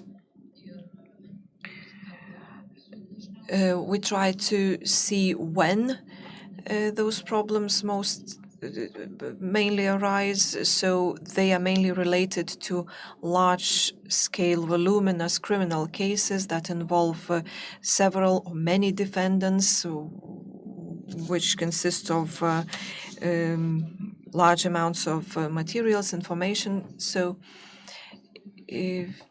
in those cases, our legislative framework, which looks very nice in our criminal procedure code, it needs to be implemented, and usually such proceedings stretch over long periods of time. So if we had only one defendant and one investigation, our procedure would be perfect. There wouldn't be any need for changes. But proceedings get stuck when judges are faced with large-scale and complex cases.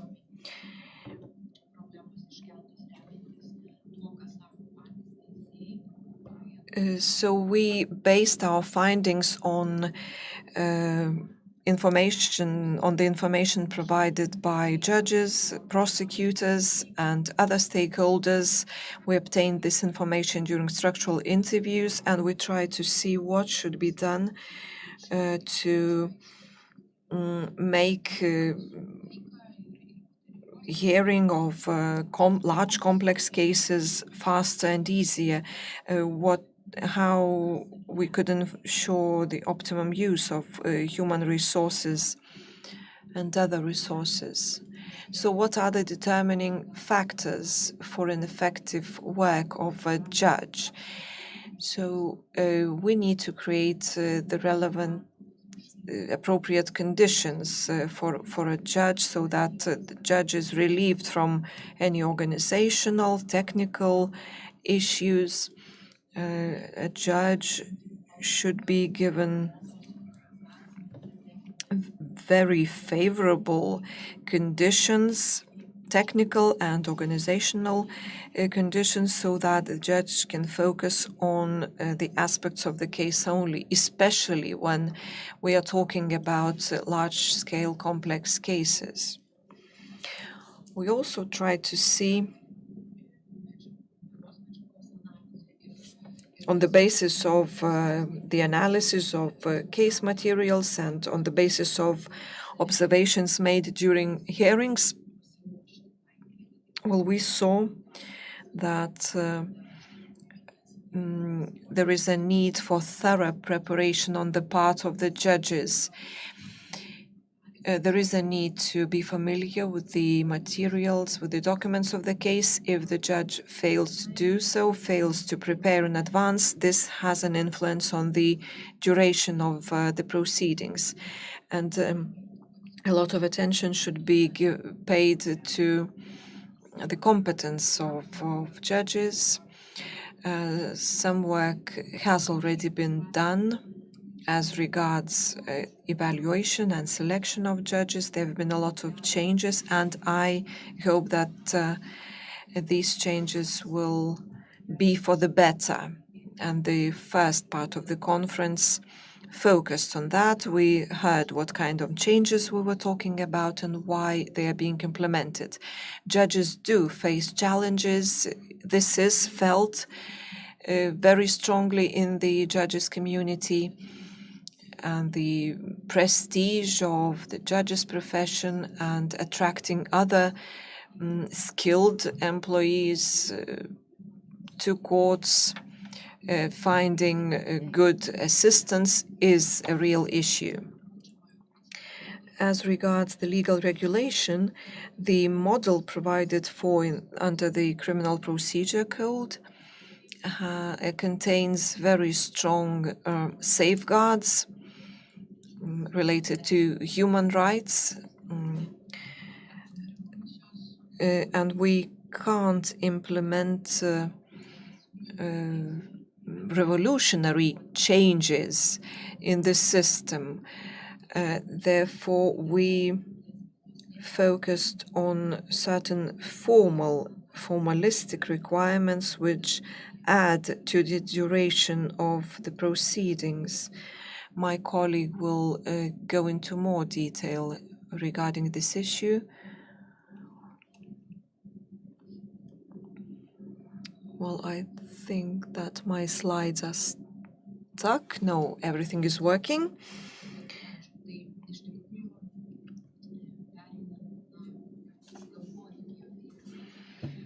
I will now explain why there was a need for these recommendations. We needed to identify the main issues that have an impact on the quality and duration of legal proceedings. You see those key issues listed on this slide. We tried to group them.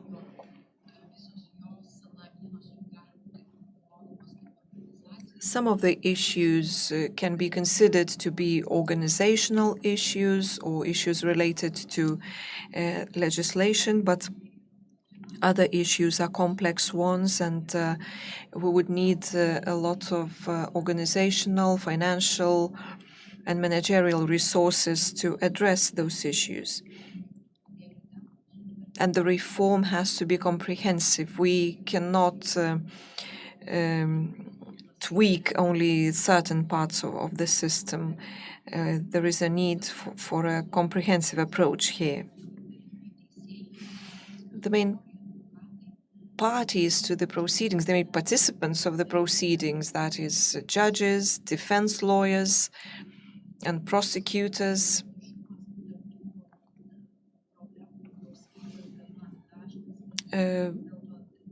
listed the most important issues. One of the most important issues was non-appearance of the parties, large and complex cases, and other issues. And these issues arise because of various reasons. For example, we have the so-called Liteco tool, which is ineffective. There are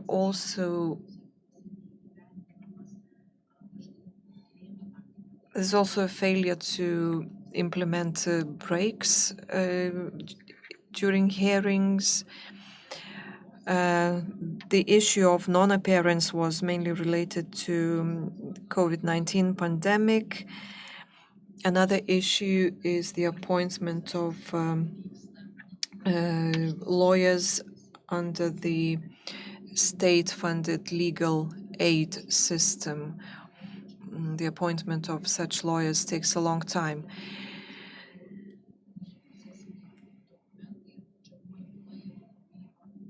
All this means that,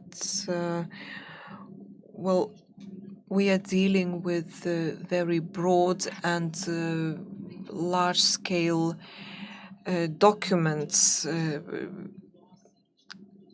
The materials of the case, the case file is usually very large, contains a lot of documents. So we see a strong trend both during the pre-trial investigation and during judicial proceedings to collect as many documents as possible into the case file. So the case file becomes very voluminous. And as regards the judge's role, we see a certain lack of discipline in the conduct of the proceedings. We see situations where judges should take steps to organize the proceedings smoothly,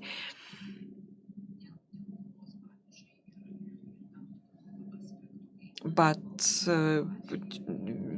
because of certain aspects of the case, sometimes everything gets out of control. But these are minor cases. We more often face the issue of a party to the proceedings trying to influence the conduct of the proceedings. And all this leads to lengthy proceedings in general. But we, of course, have two sides of the story. Our study involved both judges and prosecutors. That is, pretrial investigation authorities. So we see a certain lack of cooperation between the two sides. There is a lack of best practice sharing. Our judges sometimes see that the case has not been prepared correctly. And I can say that sometimes the notion of an active judge is misinterpreted. Well, this is our constitutional model, but we shouldn't understand this notion literally. The court is not the place to correct mistakes. Judges should receive high-quality pretrial investigation materials. And I believe that judges could make broader use of the means available to them. They could refer the case back to the pretrial investigation stage. And judges indicated certain problems and gave examples of the lack of understanding in this area.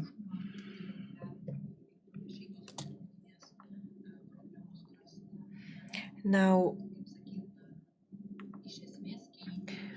issues related to the legal regulation, they don't have a direct impact on the conduct of judicial proceedings, but they are the reason why we have lengthy proceedings. There are limited possibilities to carry out written proceedings at the appeals stage.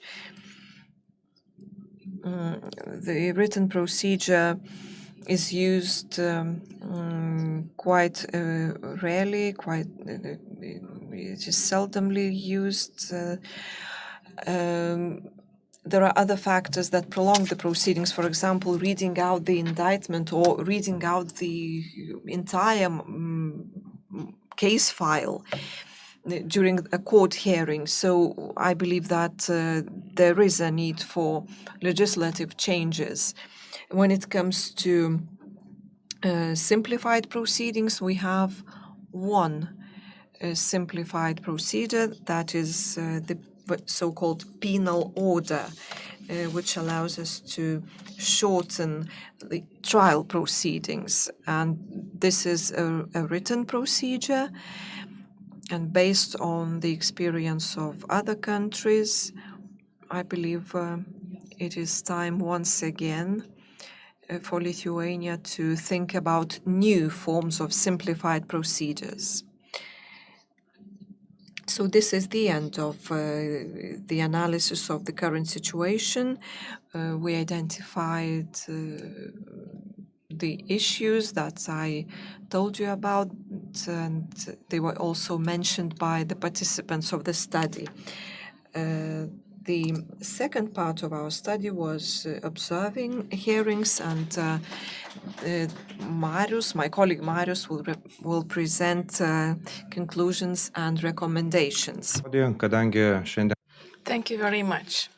Today we are talking about making the judicial process more efficient, but we also have to use the conference time efficiently. That's why I will shorten my presentation by focusing on the main issues only. So, monitoring or observation of court hearings is the second part of our study, and we have analyzed over 100 cases, both in live situations, over 200 cases in live situations and remotely. We mainly focused on criminal cases. 170 of them were observed, and in order to ensure uniform assessment and evaluation of cases, we set forth certain criteria Criteria number one was observation of the occurrence and nature of factors that affect the efficient conduct of proceedings. Then we also assess the quality of the management of proceedings and the judge's response to the actions or omissions by participants. We also took into account less objective criteria when we were assessing cases. So we looked how the judges are managing the proceedings and how they employ the instruments that are available to them. We tried to establish whether it has any impact on the length of proceedings. Again, we looked at the issue of scheduling of hearings, which is particularly pertinent in criminal cases. And it's a paradox in terms of human resources when a panel of 3 judges are not allowed, are prevented from carrying out their direct functions just because they have to agree upon the time and day of the hearing. So the third criterion was the judge's response to the actions by participants, how quickly they respond to the requests received during the hearing. And here, I must say, we have very positive impressions. All the requests of participants were satisfied or responded to rather quickly. And sometimes the requests were not granted in case of a written procedure by moving analysis of them to a court hearing. But then again, we observed that that didn't have any major influence on the length of proceedings. And in these situations when, let's say, the focus was given to factors that deviate from the proceedings as such, we also observed that the judges didn't take any active role in controlling those situations. And as the colleague mentioned, we have conducted interviews and we had focus groups and discussions, and everything that we have heard during those discussions were basically supported by the facts that we observed on the grounds. Right, like the colleague said, we also analyzed the good practices of foreign countries. To cut a long story short, I'll just repeat Salvia's words that were spoken a little bit earlier. Situation in Lithuania is not so bad, and we shouldn't be expecting that situation abroad is much better. Basically, we're facing the same challenges, the complexity of cases, a huge overload or backlog of cases, inefficient management or handling of court proceedings, and so on and so forth. And again, the shortcomings, as to the shortcomings, we saw a very interesting example in the Netherlands. The Netherlands are also implementing rather radical reforms in their judiciary system. And to this day, the Netherlands, unfortunately, are in a situation where the criminal court proceedings are particularly lengthy. And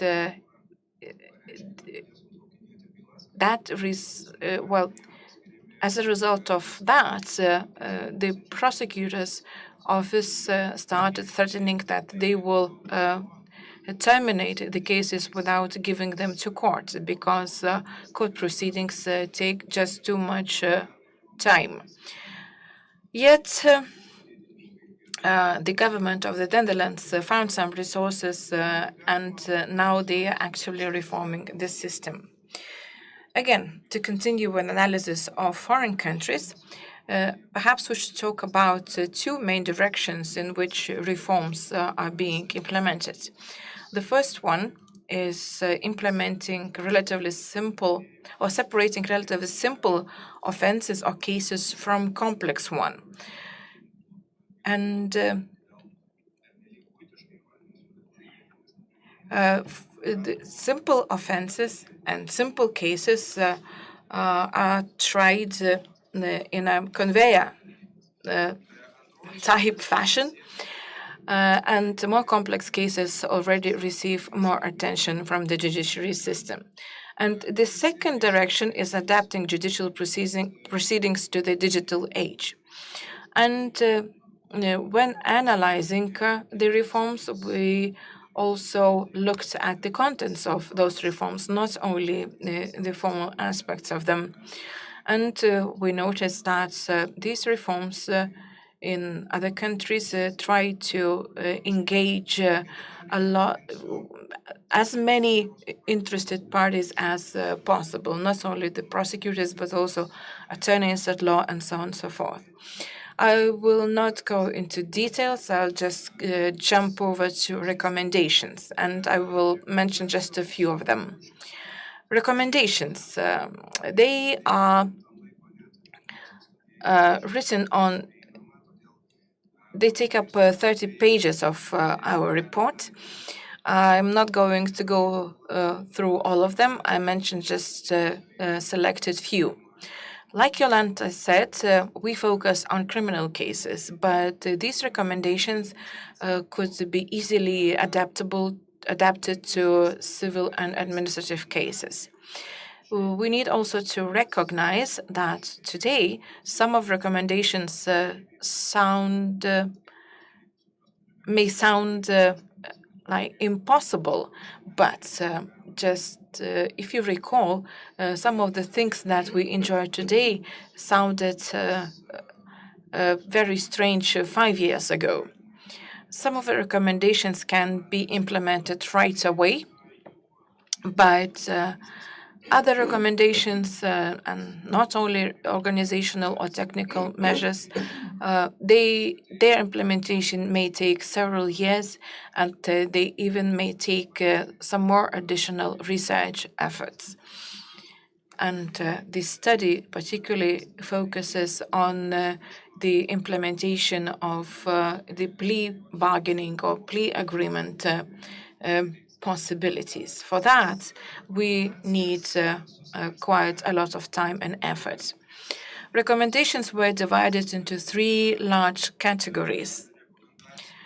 Recommendations concerning preparation for court proceedings, recommendations concerning efficient conduct of proceedings, and recommendations on aspects that may not be directly related to the proceedings, but can have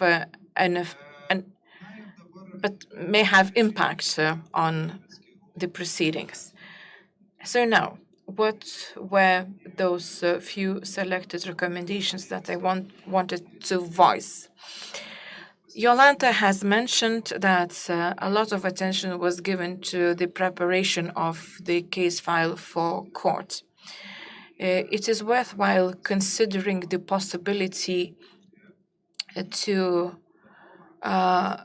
develop a practical handbook for preparation of case file for courts. This manual or handbook may outline examples of good practices and analysis of certain situations that often happen in reality. And it is well recognized that in the preparatory stage, there is no necessity to have a specific imperative legislation, but handbooks and manuals would make the process more efficient. We also recommend to strengthen the role of the judicial team. especially in the preparatory stage, pre-trial stage, by empowering assistants and other lawyers that have a role in preparing a case for the courts. A colleague from Estonia may correct me, but Estonia, I think, has a system where assistant judges are working in a kind of a central, kind of a judicial center remotely, and they provide services to different courts across the country. Well, regarding the schedules of defense lawyers and attorneys at law, well, we have the instrument where the schedules are announced, but we are not using this tool. And sometimes the information is in those schedules and calendars is not up to date. So we need to make filling out those schedules and timetables of attorneys obligatory. That would make the life of judges easier when trying to coordinate the dates for the court hearing. Then we need to optimize workload of courts by agglomerating or merging courts. Again, we're basing this recommendation on the practice from Estonia and Sweden. And just recently, we have seen signs from the Ministry of Justice that perhaps we will take this route. Now, we also recommend certain or introducing the criteria of the experience into the matrix of assigning case files for judges, so that more experienced judges get more complicated cases.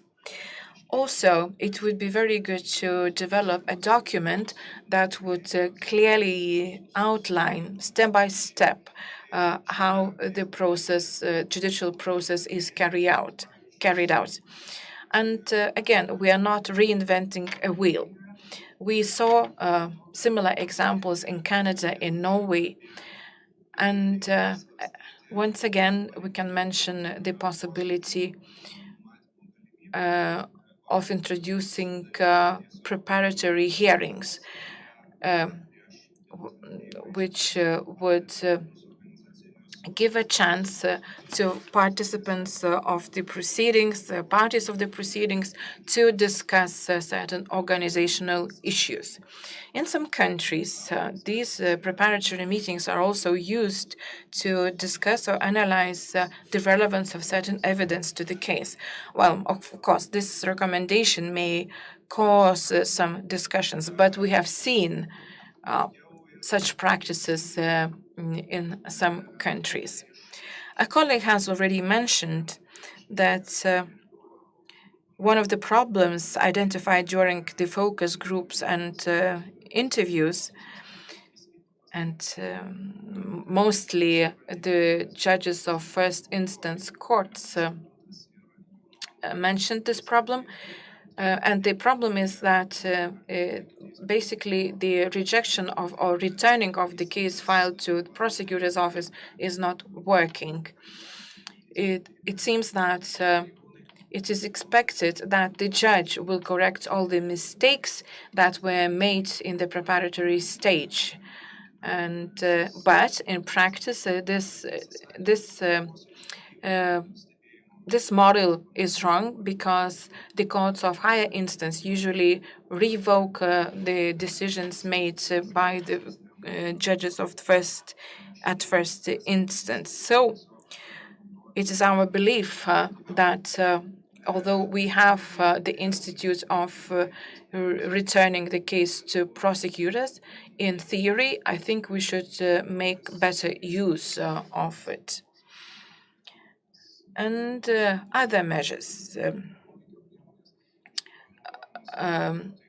that we can use in a more efficient way. In the criminal proceedings, there are very limited tools to motivate or to encourage participation in the hearing. Also, referring to the foreign practices, and I'm referring particularly to Canada's case, that more technical functions should be delegated to a court, to court clerks or other technical staff of the courts. It is not efficient to have 3 judges coordinating the dates of a hearing. In Canada, for example, there is a court clerk who is responsible to set or to fix a date for the next hearing because he can access the timetables of all the judges involved. And I think that this recommendation, if implemented, would produce very positive results. Also, we would suggest considering the concept of linear or continuous proceedings in our system. The system now exists in Norway and to a certain extent in Canada, and linear proceedings means that a judge, when handling one complex case, is not taking up any other cases until he completes the complex case. And the case the judge or the judge of a complex case, the problem is that if, let's say,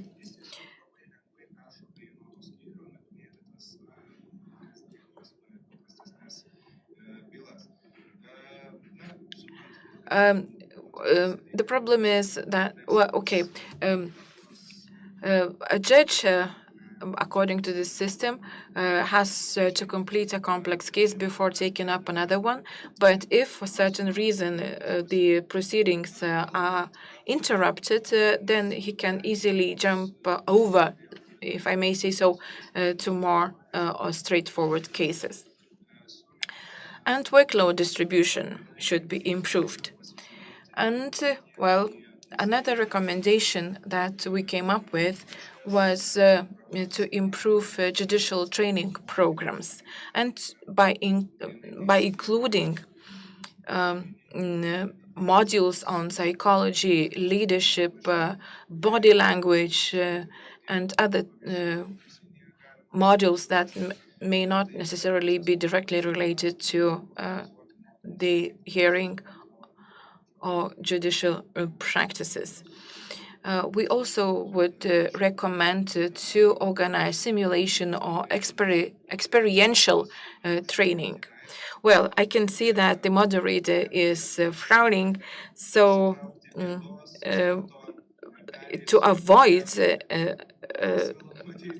any trouble, I would like to jump over to the slide where we recommend certain amendments to legislation. We have drafted amendments to this criminal procedure code. We would suggest to give up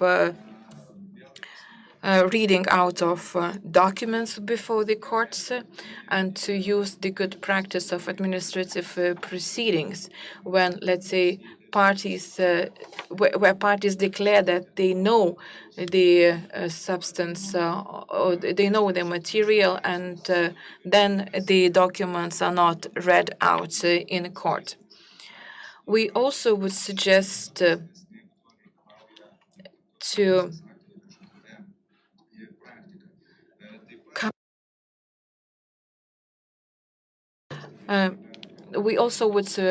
recommend to provide more opportunities to hear the case in absentia, especially in cases when a person in question is outside the country, as outside Lithuania.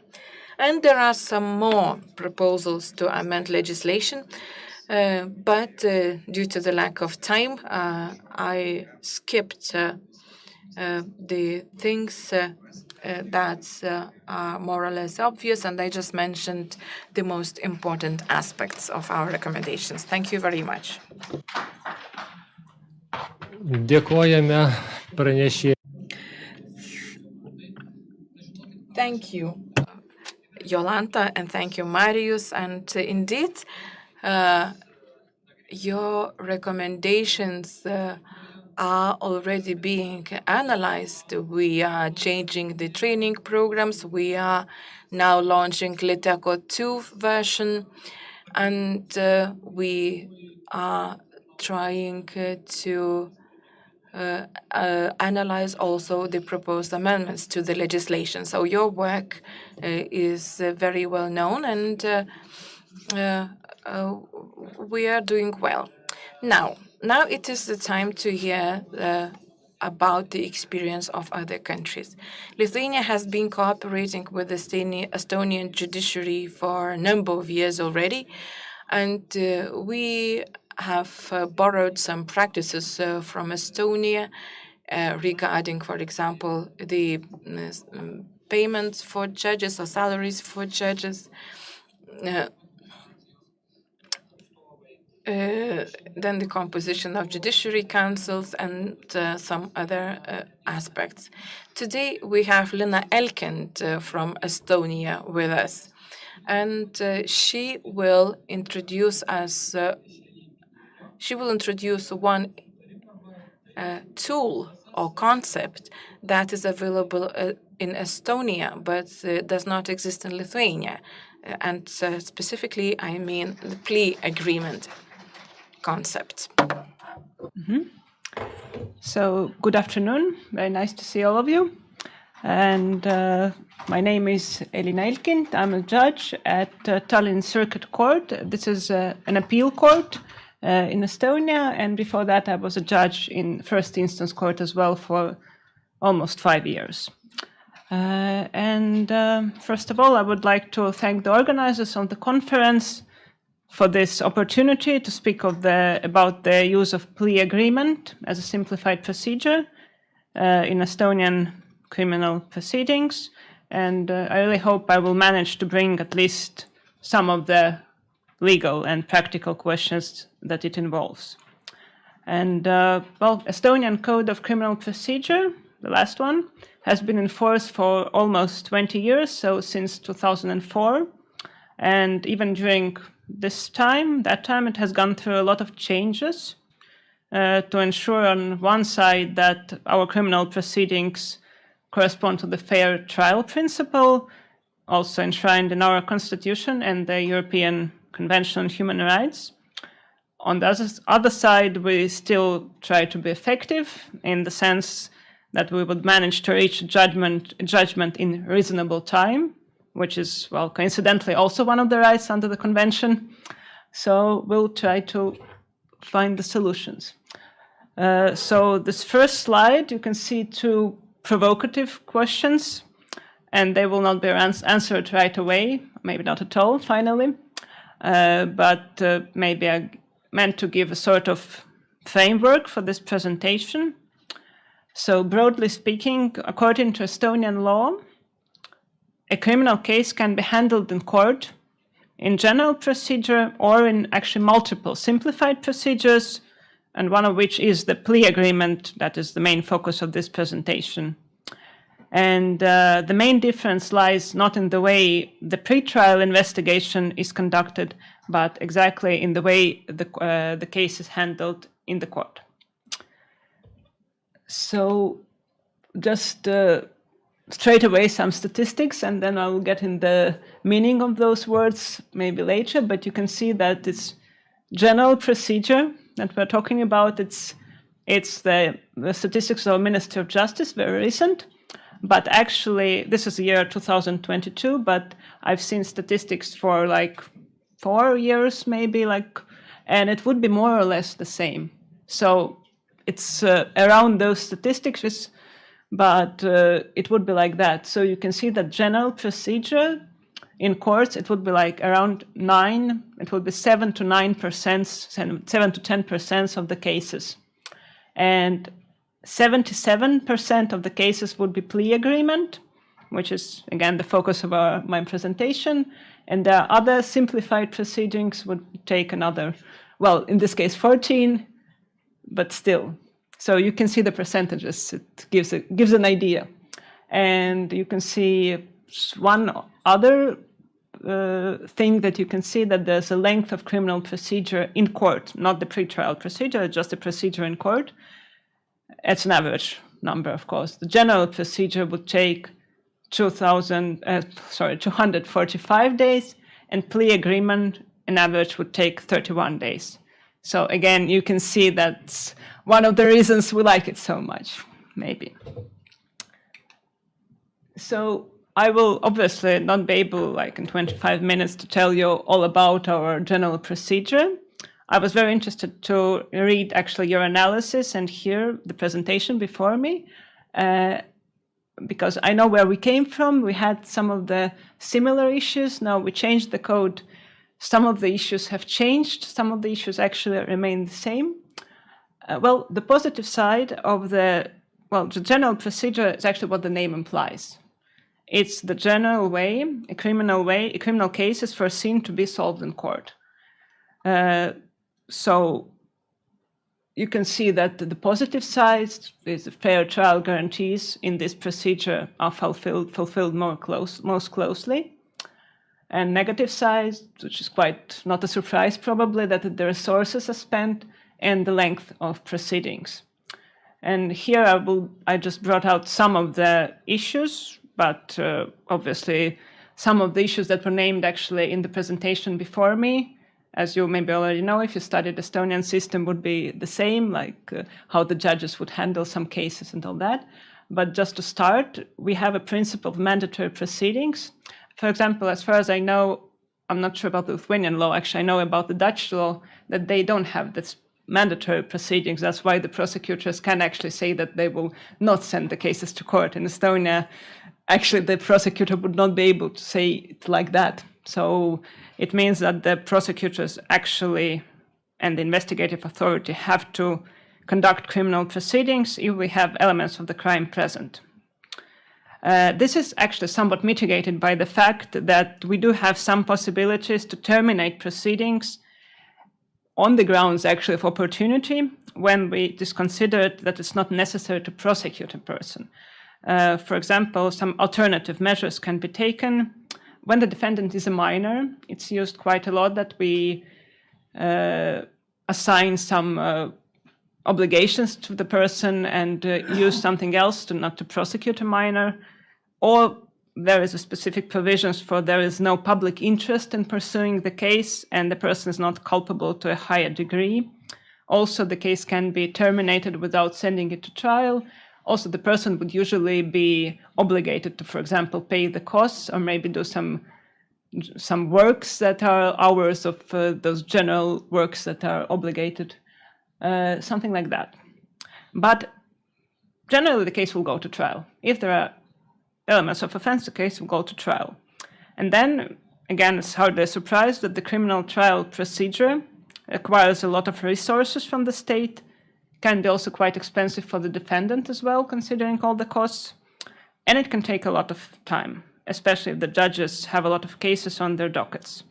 In addition, the following must be noted. Now the system is different from the Lithuanian system in the sense that it's really should be at least adversarial in nature, in the sense that the judge is not active, I think, in the way that you understand it. In Estonia, it's supposed the function of the prosecution, defense, and adjudication of the criminal case are separated.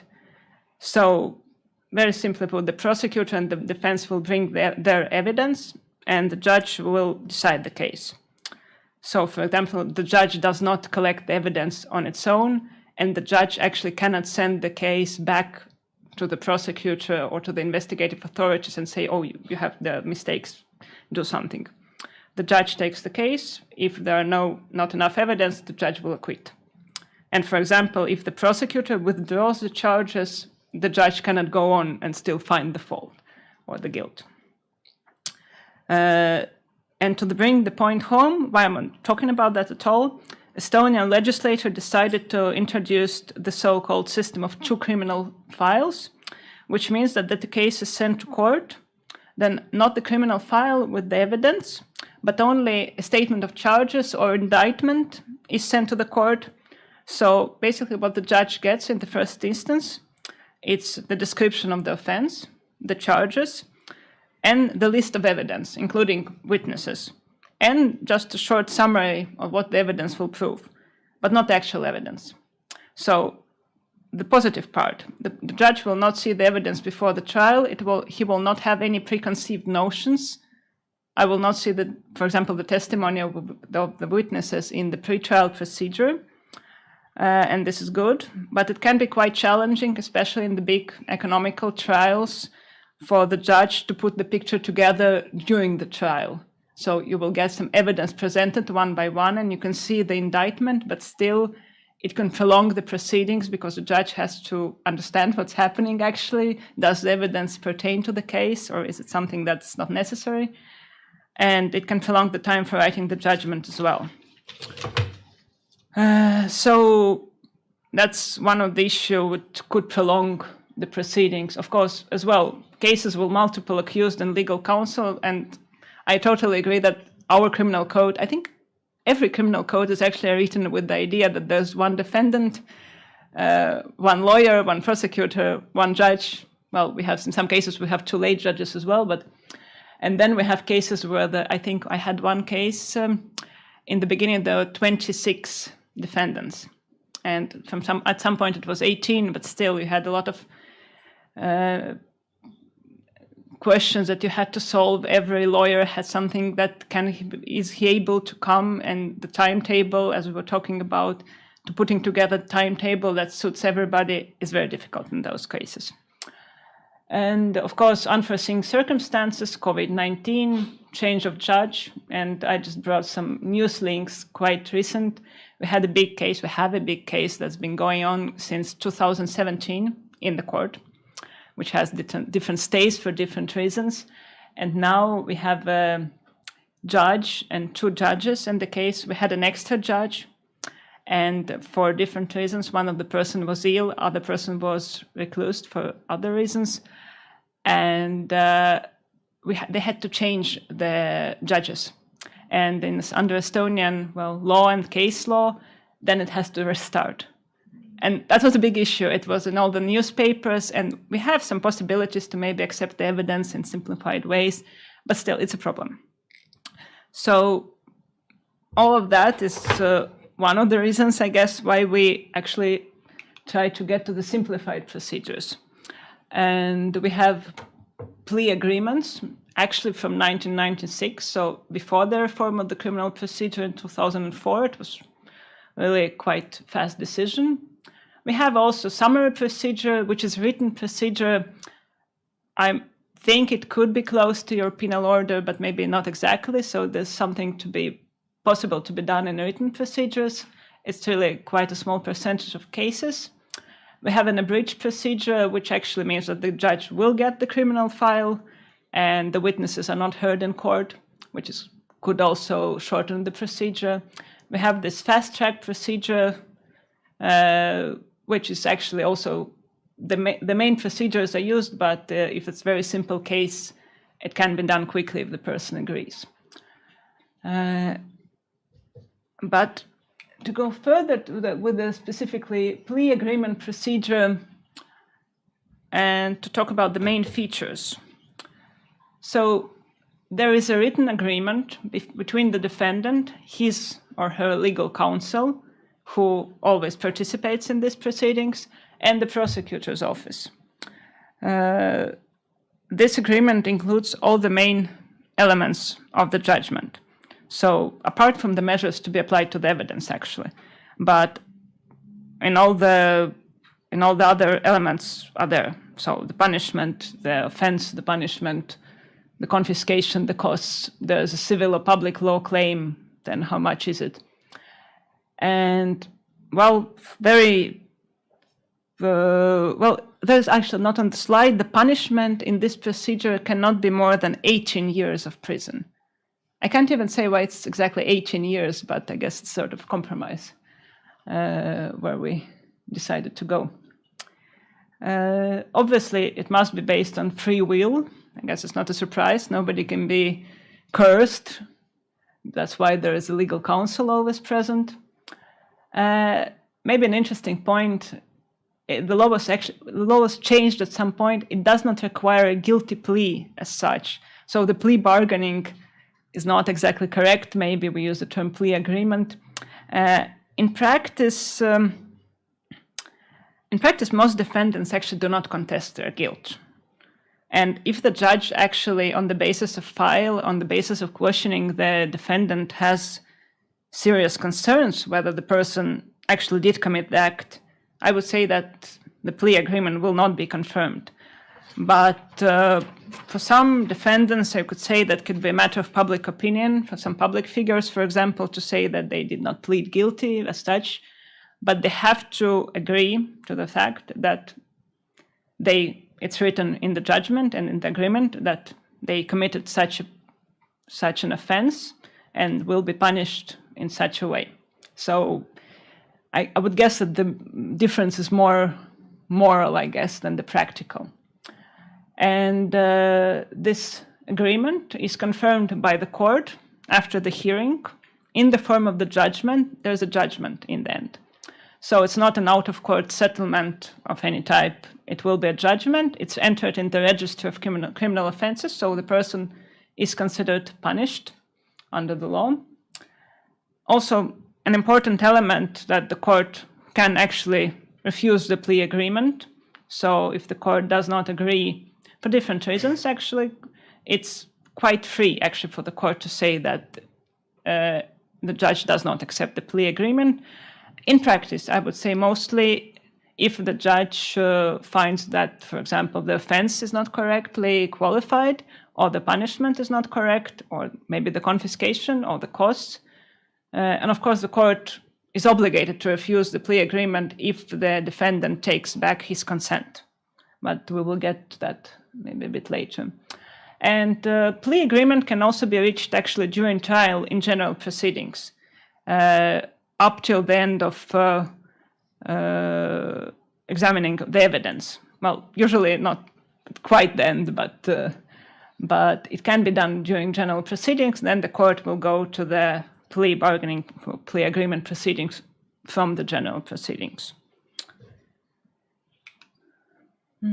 Well, maybe not to say the same thing over and over again, but the positive for the state, less resources spent with this procedure, more predictable outcome for the accused, for the defendant, faster, thus cheaper procedure, also predictable outcome, possibility to negotiate the punishment, up to a point confiscations and costs.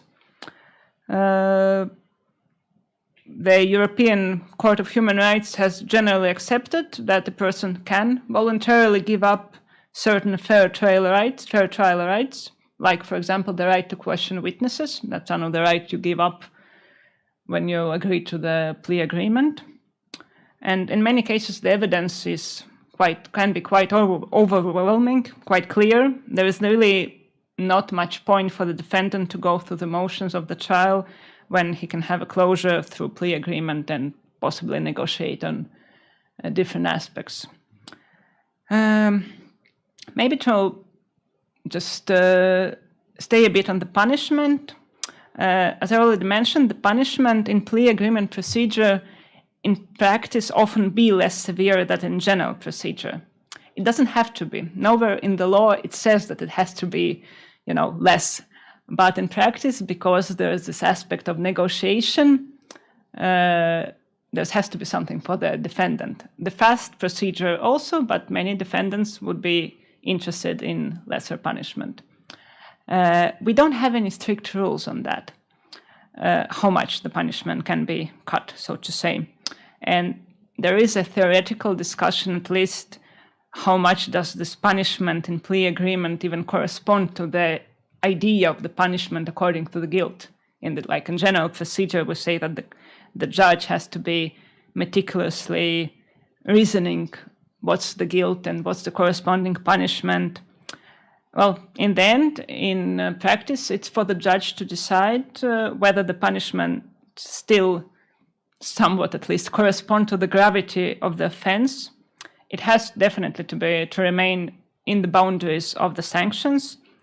And in practice, actually, for the typical offenses like drunk driving or stealing, you can see that there is a certain case law. What would be the punishment also in plea procedure? But it remains actually the right of the judge to say that I will not confirm this agreement because, for example, the punishment doesn't correspond to the offense. For the victim gets also a faster outcome, usually getting the damage claim recognized. There are some possibilities for the prosecutor's office to dismiss the claim if it's clearly impermissible or unjustifiable.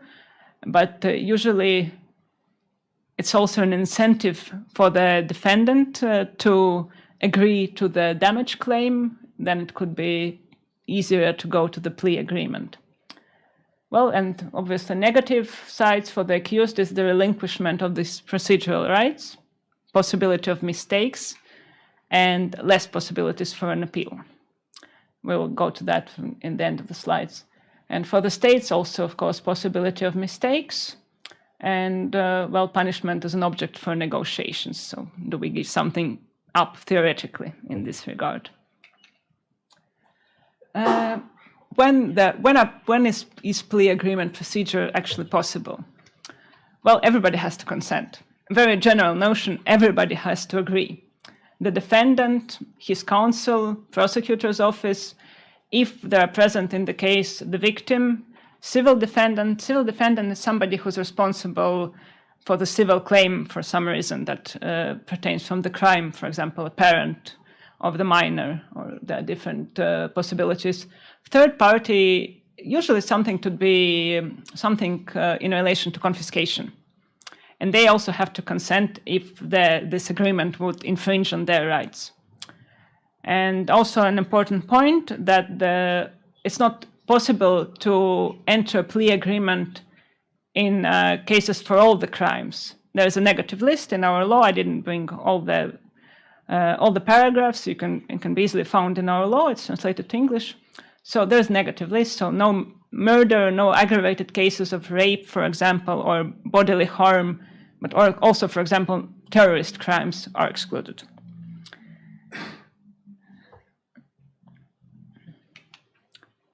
I just wanted to bring out, because this issue had some relations in the Estonian law, or we had some problems with that.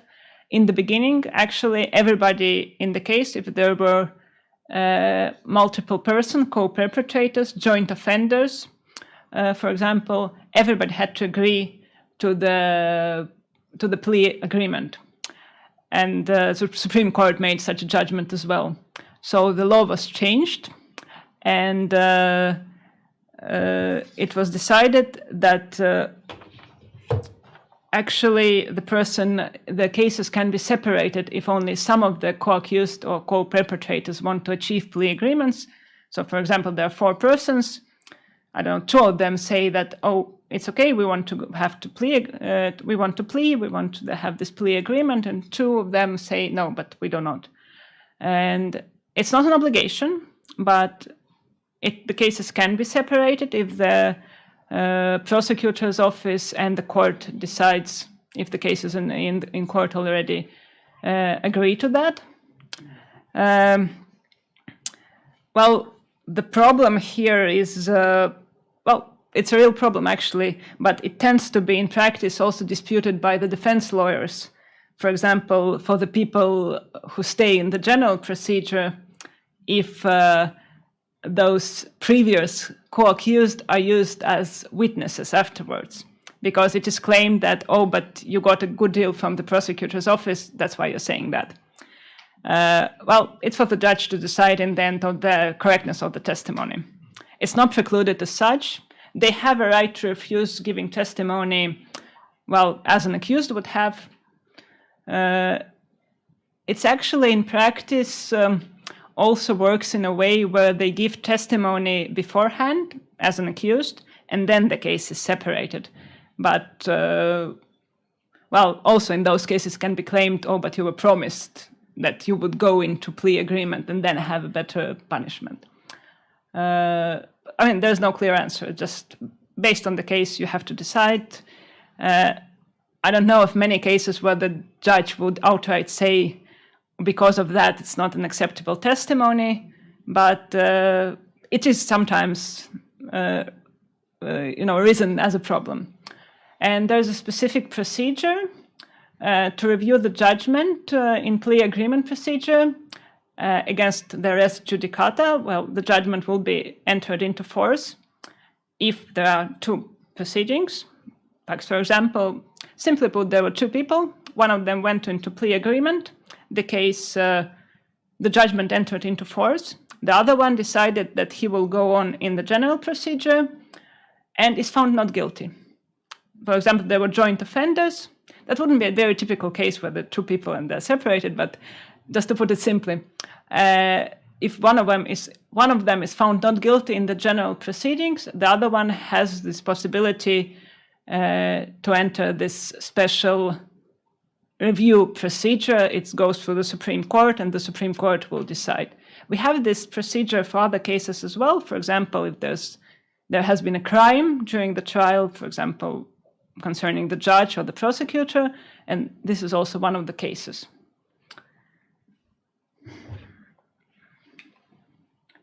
So here I wanted to go back for a second for the proceedings. I see I'm over the time already, of course, so I will try to put it more shortly. Well, the pre-trial phase, how it goes, the initiative for this plea agreement can come both from the prosecutor's office or the accused or the defense counsel. So generally, after the criminal file is prepared and introduced pre-trial. Why is it important? I would like to stress that the prosecutor should be ready to pursue the case in the general procedure if the judge refuses the plea agreement, for example, or the defendant withdraws his or her consent. So it's not like, oh, let's just make a deal. We don't need any evidence. We don't need anything like that. Usually there is a criminal, 99.9% of cases, there is a criminal file that has evidence, and then we can decide that we will go to plea agreement procedure. But if we don't go there, we will go to general procedure, to the breach procedure. It's not something that is done just without evidence. So actually the pretrial procedure follows its course, and then we can decide to go to the plea agreement. And the prosecutor's office must explain the rights to all the parties in the proceedings, ensure the consent. There are protocols made, for example, for the third person, for the civil defendant, for the victim, that they agree to everything. They cannot take their consent back. So it's important. And of course, as I said already, the defense counsel is always present in this procedure. And then the negotiations between the accused, the counsel, and the prosecutor's office follow. And the hearing in court, also there is a hearing, it's in court, it's usually a public procedure, unless, like in general procedure, there are some cases when it can be closed. And the accused and the prosecutor must be present. In the court, actually, the defense counsel generally does not have to be present anymore, because it is assumed that the court cannot do anything new. He can agree with the agreement that was already done with the presence of the counsel, or he can send it back. The victim does not take part, but it's also according to European directive, natural persons can ask to be informed of the time and date of the hearing, so they would know when it's happening. Well, obviously no cross-examination or actually examining the evidence. The judge got the file, the criminal file with the evidence, with the agreement, but the accused is questioned by the judge to establish free will, understanding of the plea agreement. So in practice, I would ask the person, so did you agree, consent to this freely? Do you understand? Do you understand the meaning of this punishment? Do you understand that confiscation would take place, or there is a civil claim against you? You would have to pay this and this sum, and I would have to see that the person actually understands what he signed. Well, there's a lot of text. I hope you would be able actually to get it afterwards. I don't have a problem with that. And we have a text of the law publicly available if you need that.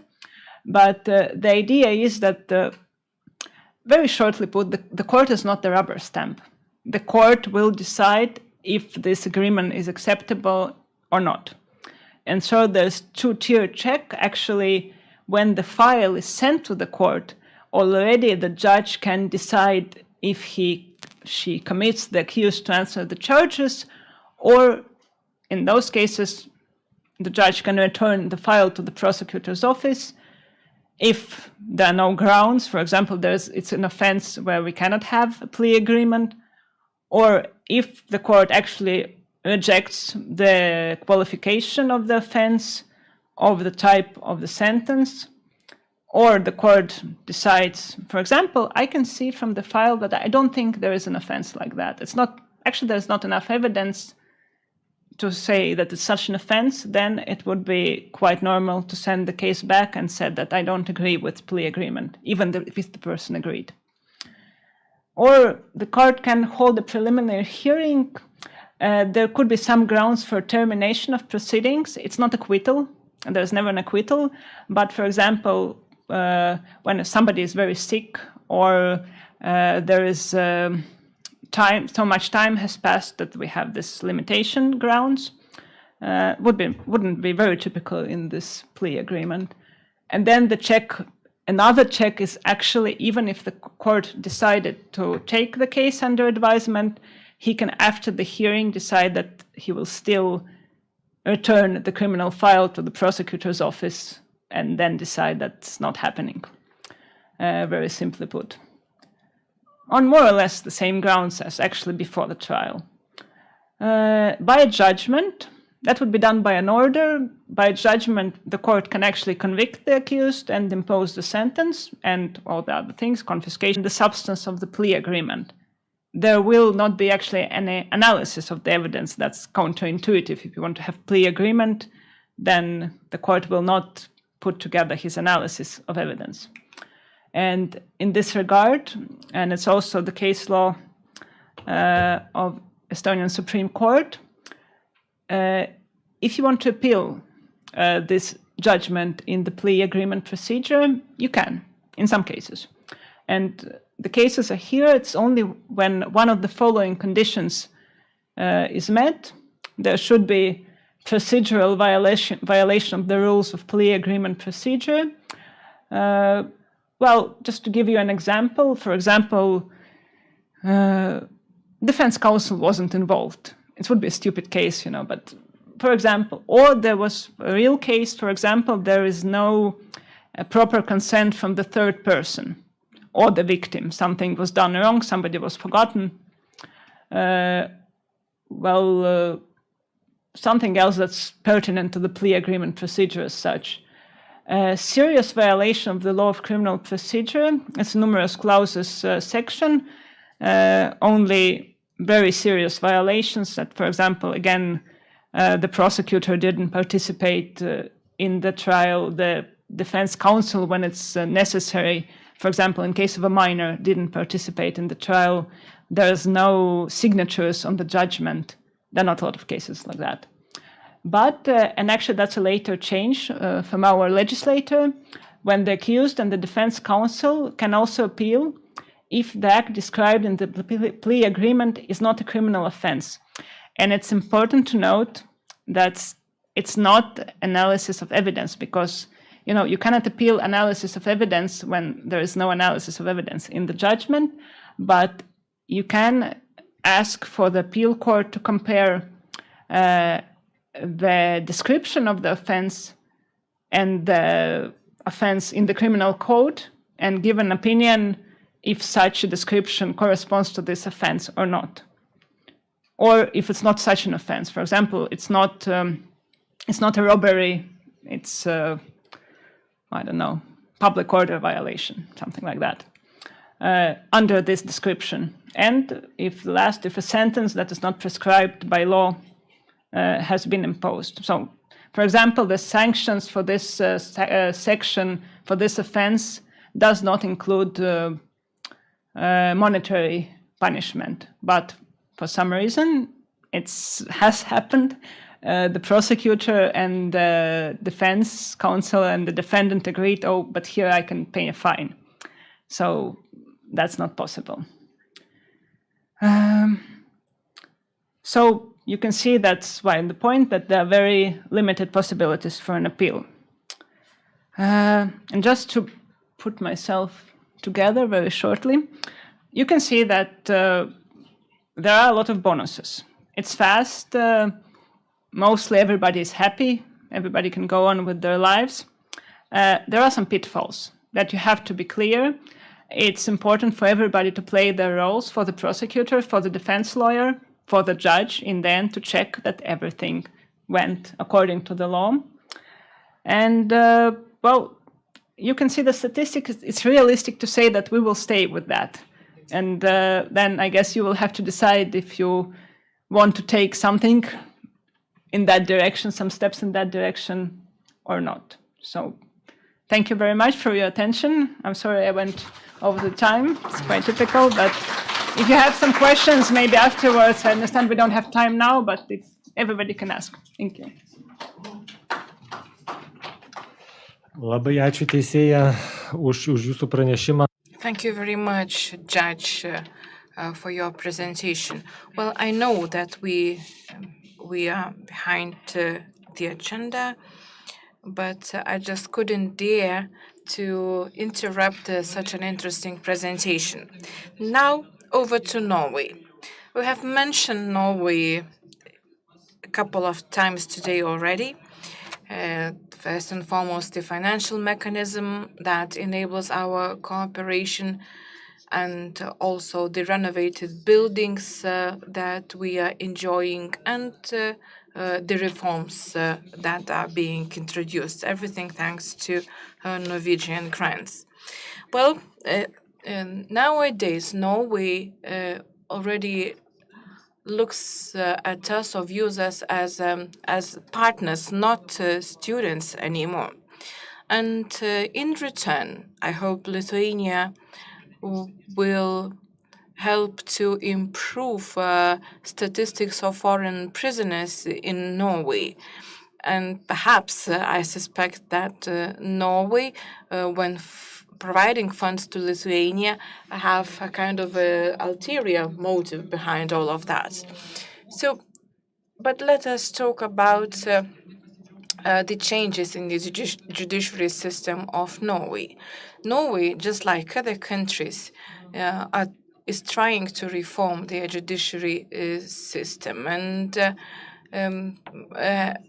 as in many countries, the changes depend on the government.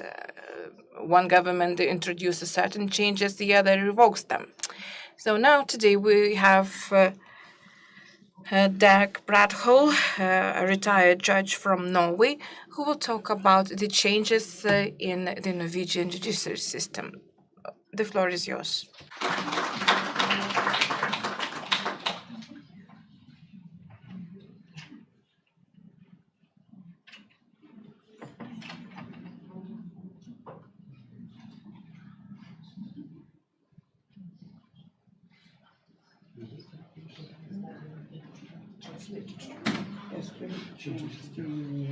Yeah, you will be able to change with this one. Yeah. Oh, yeah, good. And then this is forward and this is back. Yeah. Good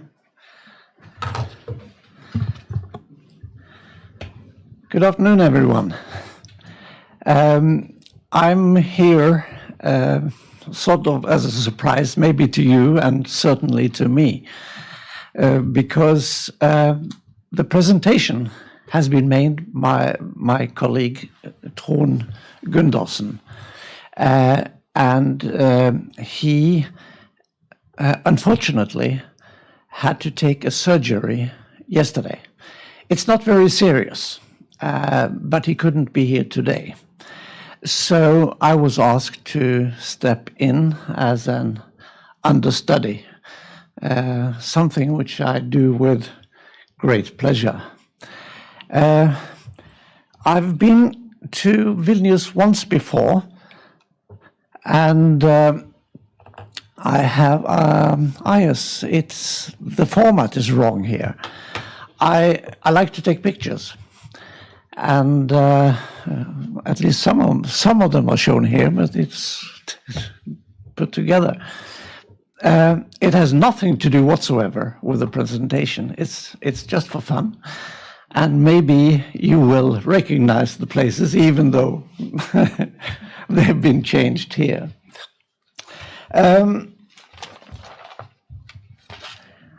I will talk about changes in the Norwegian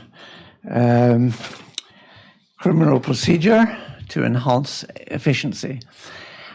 Actually, it's not front-page news, what we're doing today, but what we have been doing recently could be described as interesting.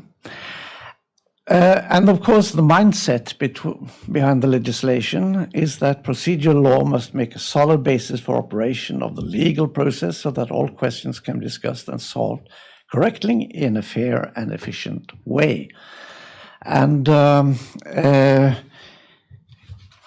so justice delayed is justice denied. We know this. And I think the Norwegians' experience to a certain extent is that more efficiency does not necessarily imply less quality if you do it the right way. And I'll try to give you some ideas about how we think in these matters. And it's late in the day, let's face it. So I will go very quickly through some of the points and concentrate what I think is of the biggest interest for Lithuania, which is the way we handle the main hearing. I've heard this mentioned today as an idea for Lithuania, and I will dwell on this mainly. So, a few words about the background. Well, Norway has a good reputation, and as my ambassador said, we have high confidence in the Norwegian courts. 80%, I would argue, maybe that's too high. We're not that good. And I believe that the number might go down, because last year we have had two major scandals in the Norwegian judiciary involving two murder cases where it is evident that they got the wrong person. One is a terrible case of rape and murder of two children, two girls. And one man served 21 years in prison. And it is later, I guess, more or less established that he was innocent. And the second, he was acquitted by jury, but he was sentenced to pay damages to the parents of the murder victim. And it is established now that he was innocent. He couldn't live with this sentencing of damages, So he moved abroad and has lived abroad ever since. And now another man is convicted of this murder through DNA traces, which I think illustrates what the ambassador said, that being a judge is a burden and a responsibility. So, a few aspects of our system today. We have lay judges in criminal cases. In first instance, there's one professional judge and two lay judges. They could be meeting in court for the first time ever and act as judges. And in Court of Appeal, it's two professional judges and 5 lay judges. The idea is that you're more or less morally or intellectually destroyed when you have been a judge for 20 years. You've heard all the stories before. Whereas if you come from the outside, you are more able to have a fresh mind. We as judges, we don't see much of the process before the indictment comes to the court. So we take no part in the pre-trial preparation before it comes to court. But once the case goes to court, the judge is the boss. I'll elaborate on that. The judge at the end of the day, or the court at the end of the day, has the responsibility of a good process and a correct judgment. So that the court can always stop and say that this case has not been properly executed.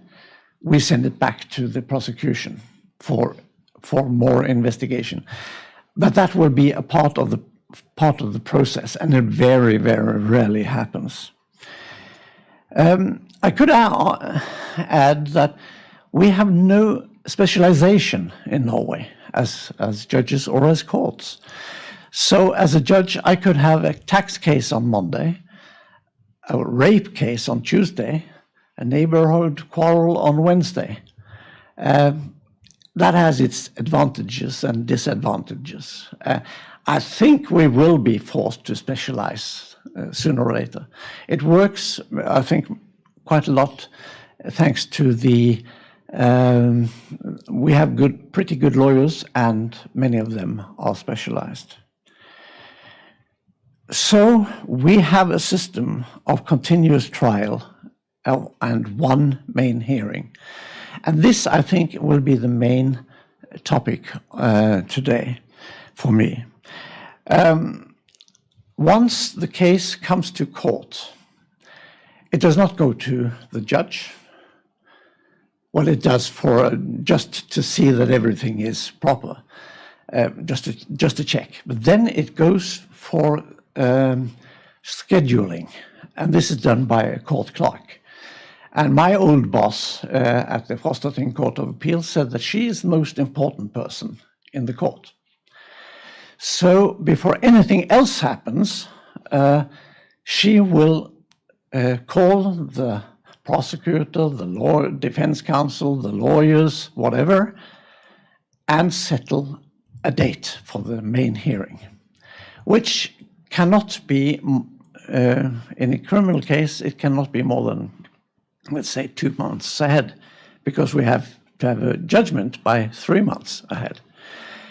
And once that date is set, everyone knows that unless you die, you have to be in court on that day. And what you haven't presented before the court at that time, what you haven't thought of, you can more or less forget. Certainly that goes for the prosecutor. Of course, the defense counsel will always be able to correct his mistakes so that the defendant can have a due process. So, and then the main hearing starts with with the prosecutor saying what it's all about in a neutral manner.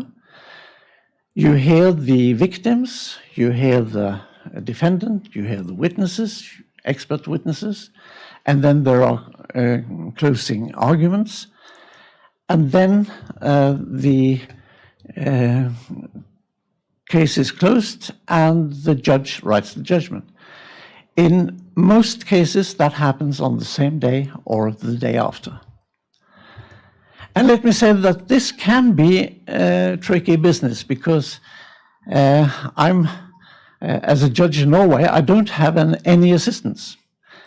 Well, I have, there is a secretariat, but everywhere I write myself. So there are no legal officers, no legal secretaries, no nothing. And that's how it works. And to my mind, this is the key issue in Norway, the main hearing, because you collect all the people in the same room for a limited time. My shortest case in court, I think, was 10 minutes. My longest was 7 weeks. And I can concentrate on this one case. And, well, I was a lawyer for 20 years, and I was a judge for 20 years. And I truly believe that this is the most efficient way to do it. The defendant will have defense counsel paid for by the government in all but the minor cases. If he's convicted, he might have to pay reimburse the government, but only with a fairly small amount, where the economy of the defendant is taken into account. As my good colleague from Estonia said, as a judge in Norway, I don't have access to the police documents, which is also based on the idea that the judge should come to the case with the neutral mind. He shouldn't in any way be influenced by the work of the police and the prosecution. Now that will change, or has changed a little, and I'll come back to that. And I will mention one thing, and I will say this as loud as I can. Whatever you do, don't follow Norway in this regard, because under the main hearing, which we consider to be so important in Norway, we don't take any records, no minutes. There's no protocol, there's no audio recording, there's no video recording, there is nothing except from the personal notes that the judge made. And certainly in my experience, it's even difficult for me to read my own notes from the court hearing. It is completely impossible to understand how this is. In civil cases, the law even says that we have to record the proceedings if there is equipment. And all the courts have decided that we don't have the equipment. I mean, it costs $10 at a local store. So I don't understand it.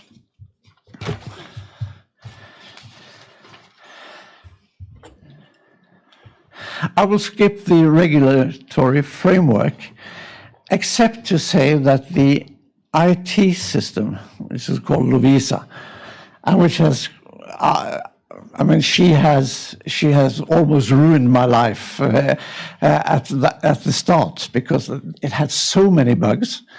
I lost judgments, I said, and suddenly it disappeared.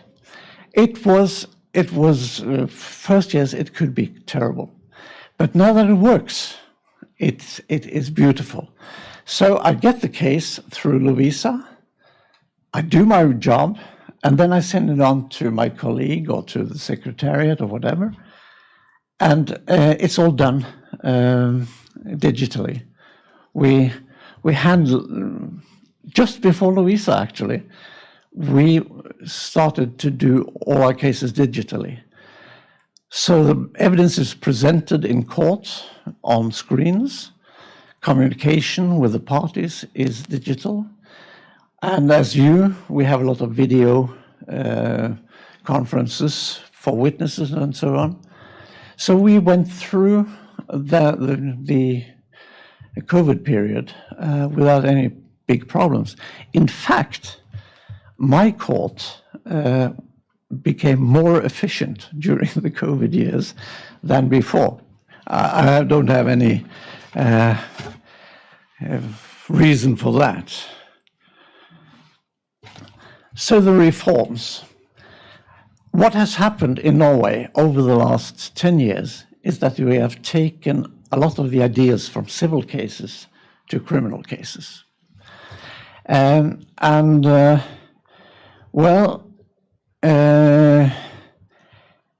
5 or 10 years ago, 6, 7 years ago, we abolished the jury. That was a big political issue.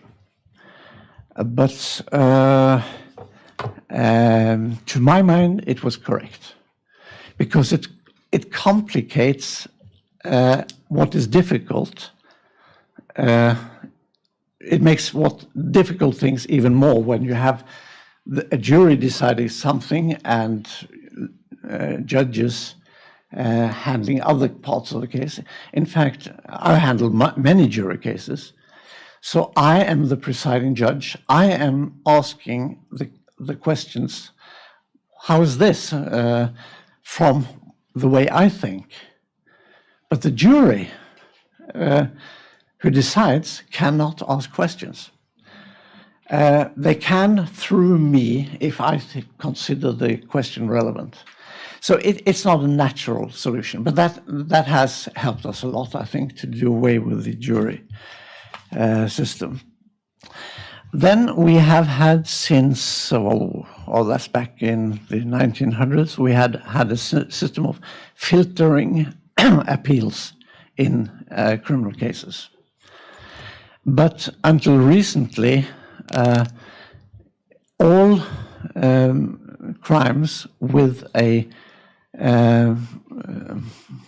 which could imply a sentence of more than 6 years would automatically be handled by the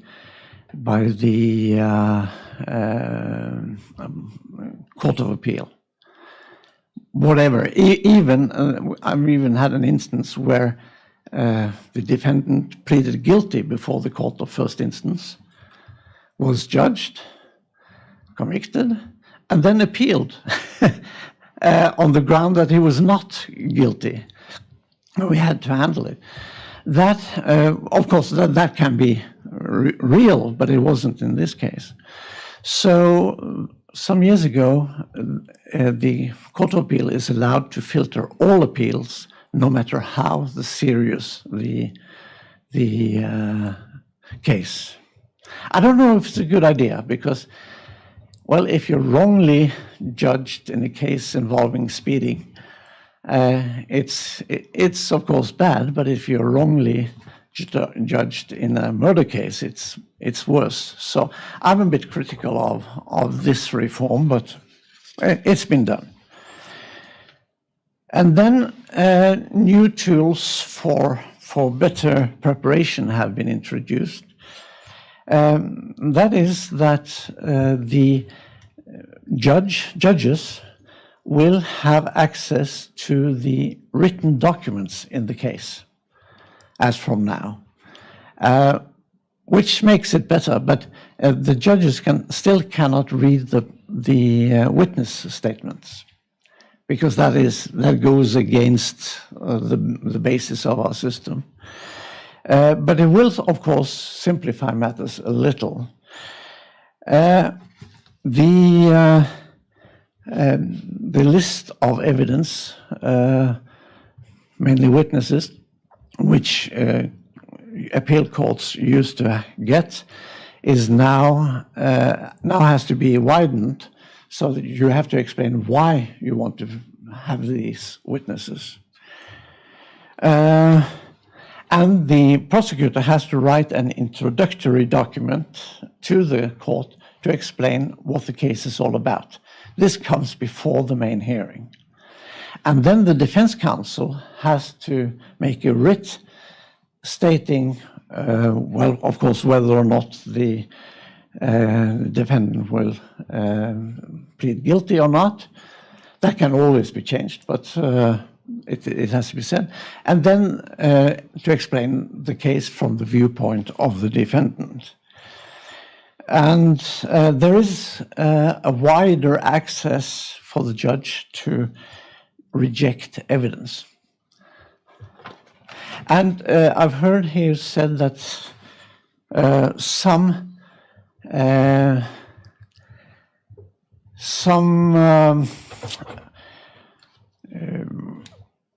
I've swallowed it, but I'll get to it later.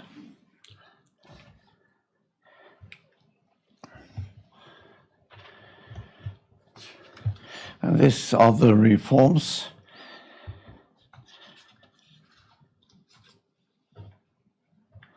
Yes, the wider access for rejecting evidence, that is, you can reject evidence as a judge, and in Norway the judges are active. You sit in the judge's seat, you're the boss, you decide. Of course there can be appeals, but you are active and you can say, well, witness number 3, do we need him? And the prosecutor will say no. And the defense counsel will say, yes, well, maybe. And he has to make his case in order to have the witness before court.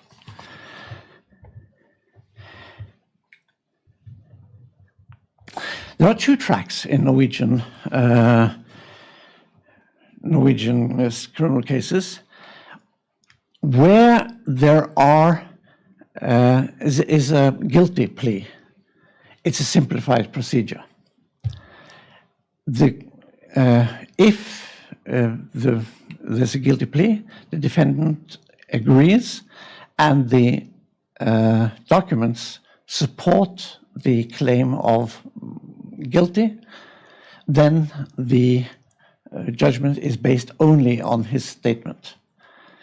I think this happened in maybe half of the criminal cases. And it's a very simplified procedure, and it saves a lot of time. This is, to some extent, instead of plea bargaining, I think. And there is a legal provision that states that if you plead guilty, you will get a reduced sentence of up to 1/3 of the sentence.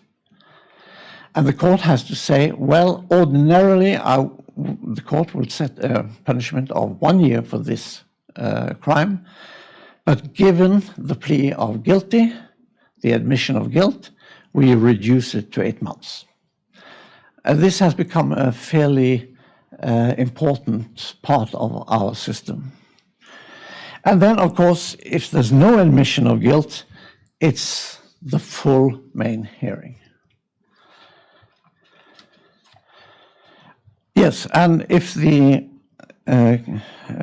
defendant is absent, the case can go on if he has no legal excuse, and if the prosecutor does not demand more than 1 year in prison. If it later turns out that he did have a reasonable reason not to be present, the case will automatically be reopened.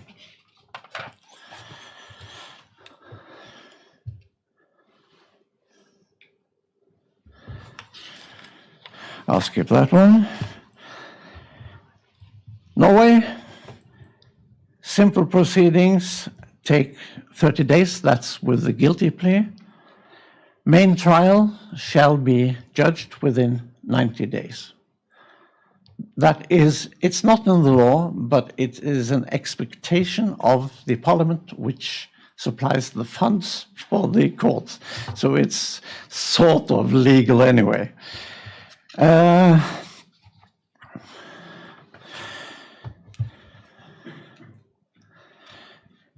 Yes, the filtering appeals is important also in reducing caseload. I'll skip that one. And my good colleague Trond has said something about civil procedure, which I think I will skip. I thank you for listening to me. Send a kind thought to Trond Gundersen in hospital. Thank you very much.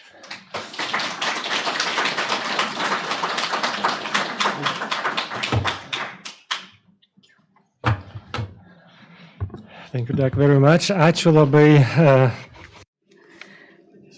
Thank you, Doug. Well, we are behind our agenda, but we shall try to catch up. And please come back after the coffee break. And if you are not returning to the meeting room, I hope you will join us at YouTube. And after break, which will end at 3:20, we will have a very interesting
Labas vakaras turbūt jau ištvermingiausieji. Good afternoon to the most patient participants. Well, I can see that the number of people is in the room, present in the room, is decreasing, but we still have listeners on YouTube. We'll try to wrap up this conference in 1 hour. So we are now going to have a discussion on the improvements of the judicial system. This discussion will be moderated by Dr. Salvija Mulevičienė, whom we have heard today. Thank you for agreeing to moderate.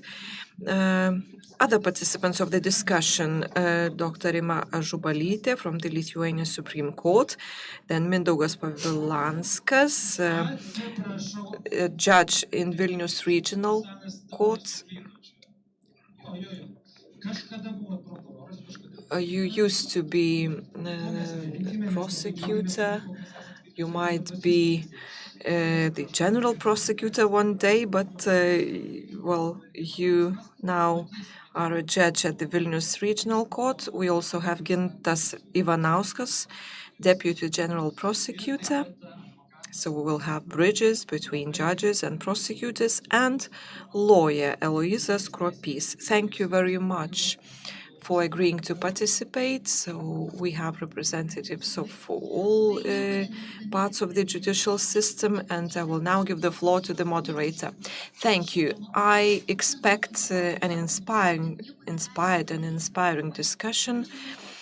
Well, we will be talking about the specific features of the Criminal Procedure Code. There are different opinions about changing this procedure. Some say that everything is set in stone and nothing can be done, but some people say that changes are possible. So let us follow what one of our colleagues have said. We can't implement revolutionary changes, but we can implement evolutionary changes. So if you have any ideas that you haven't yet expressed, please share them, and I hope that we will all improve this way.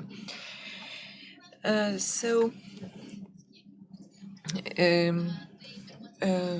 will ask you several questions. There will be a surprise at the end. So the first question, what can be changed in the Criminal Procedure Code? The second question will be related to the topic presented by our Estonian colleague. Do we need the institute of plea agreement and plea bargaining? Do we need any simplified procedures? So I wanted to introduce both topics at once. So experts have identified two trends in improving the criminal procedure all around the world. So the first trend would be more focus on more complex cases, and the second trend would be deformalizing certain aspects of the system, looking for new forms of criminal procedure in order to make the procedure more effective. Do you think all this is relevant to Lithuania, or we have a different experience and we should choose our own way? Thank you. Well, I believe that the trends mentioned by you, if they were to be implemented in our system, separately, they wouldn't produce the required results. We should apply both trends in parallel.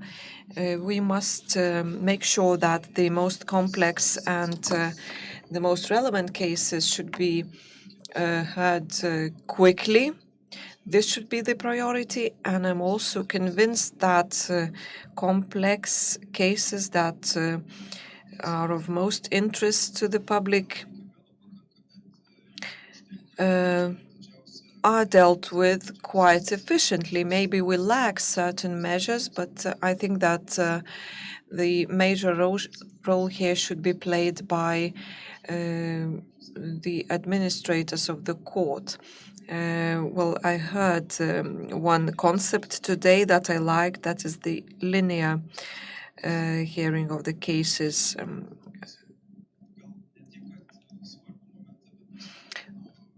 Another important aspect that I heard today, well, fines are the best deterrent.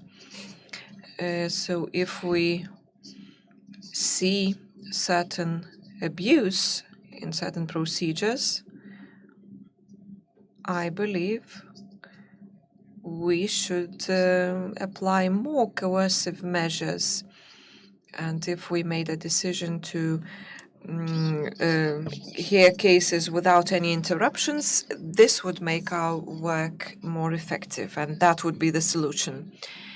Yes, so please go ahead. I will continue the idea about uninterrupted hearing of the cases.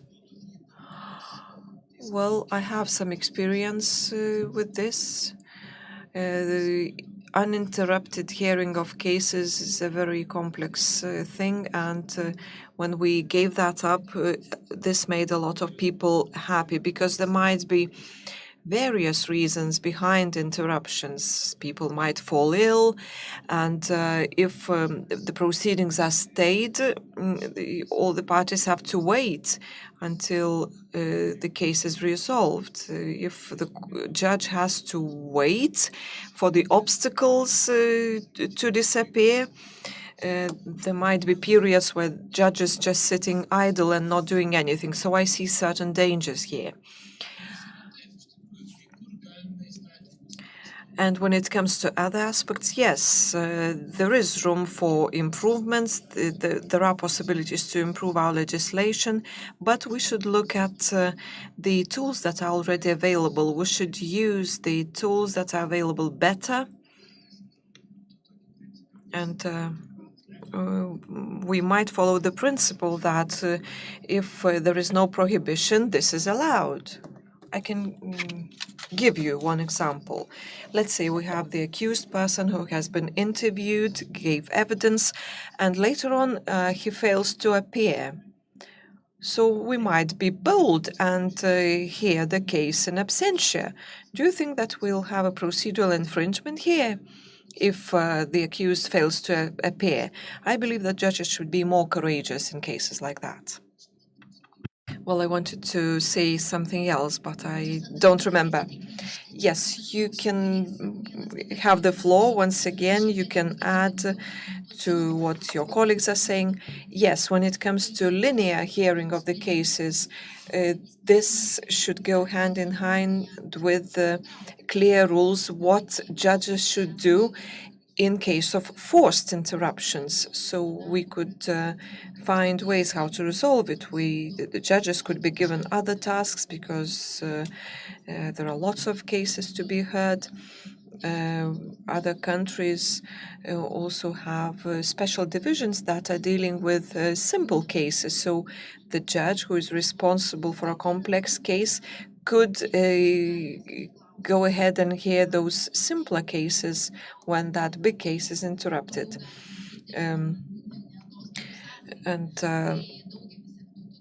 So there are many ideas how to resolve this,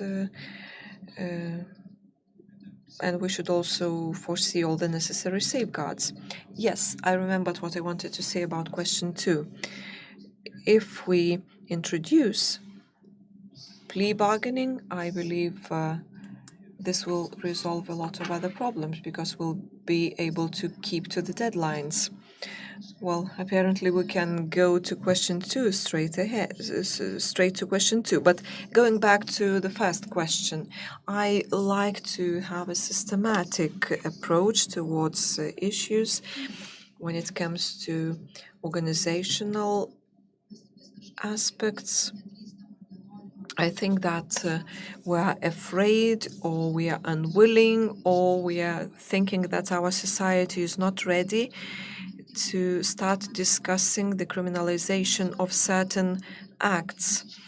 I'm not talking about crimes included in the criminal code. I'm talking about various infringements and offenses of various degrees. we have certain infringements that are codified in our administrative infringements codes.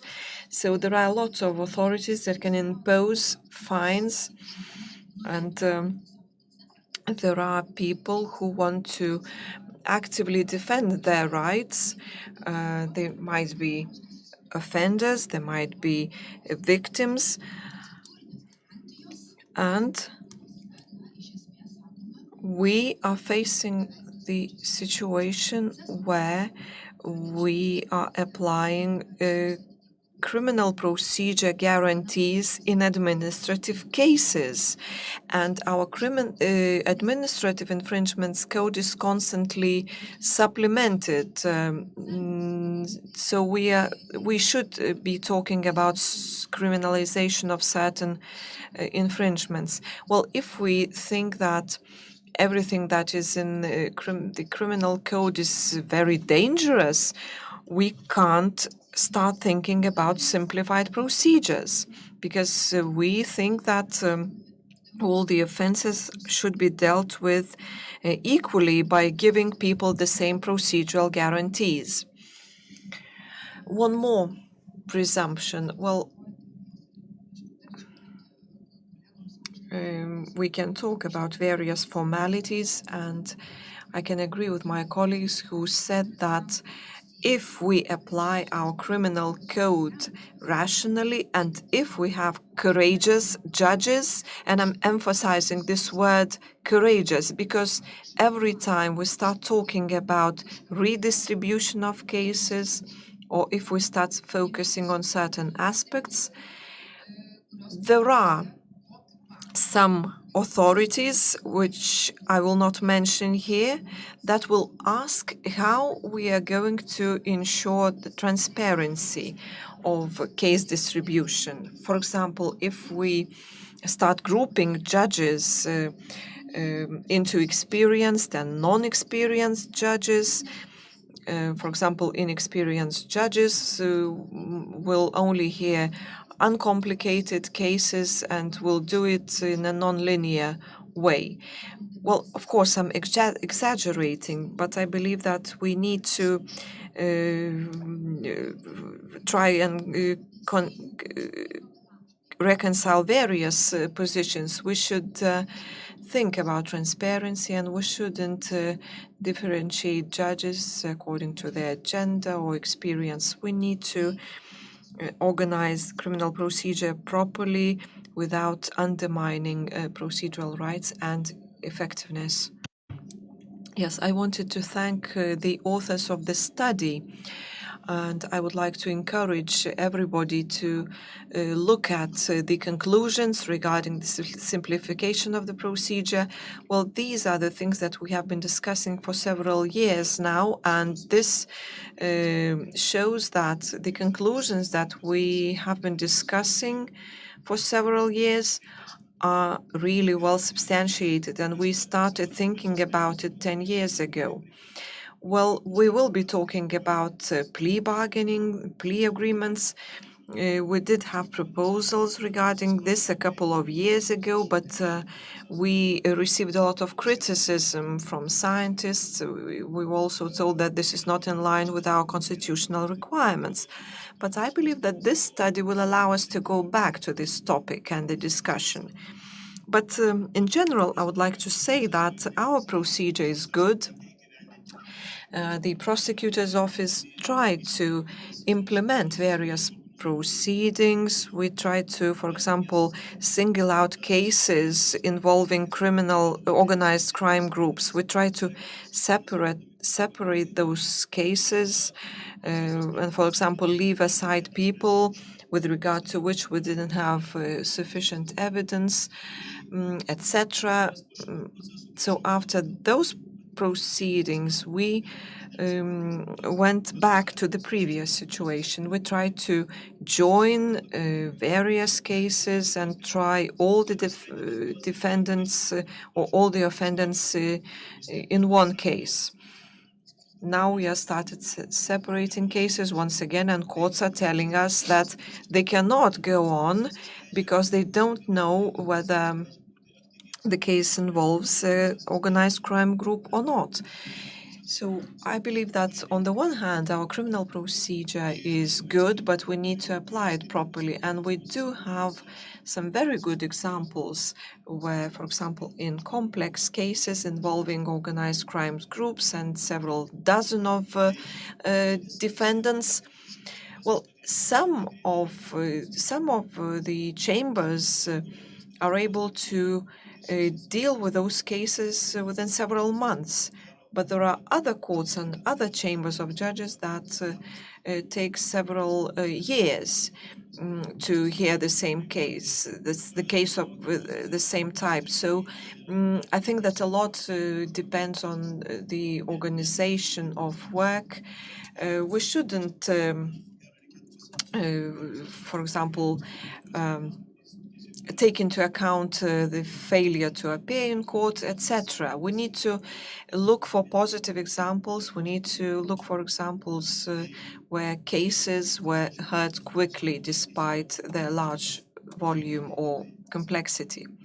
So what I'm trying to say is that a judge should be active, but a judge should also be strong psychologically, because some of the persons who appear on trial, they are excellent psychologists. They are very good manipulators, and they know how to exert influence on people, how to persuade people, and they try to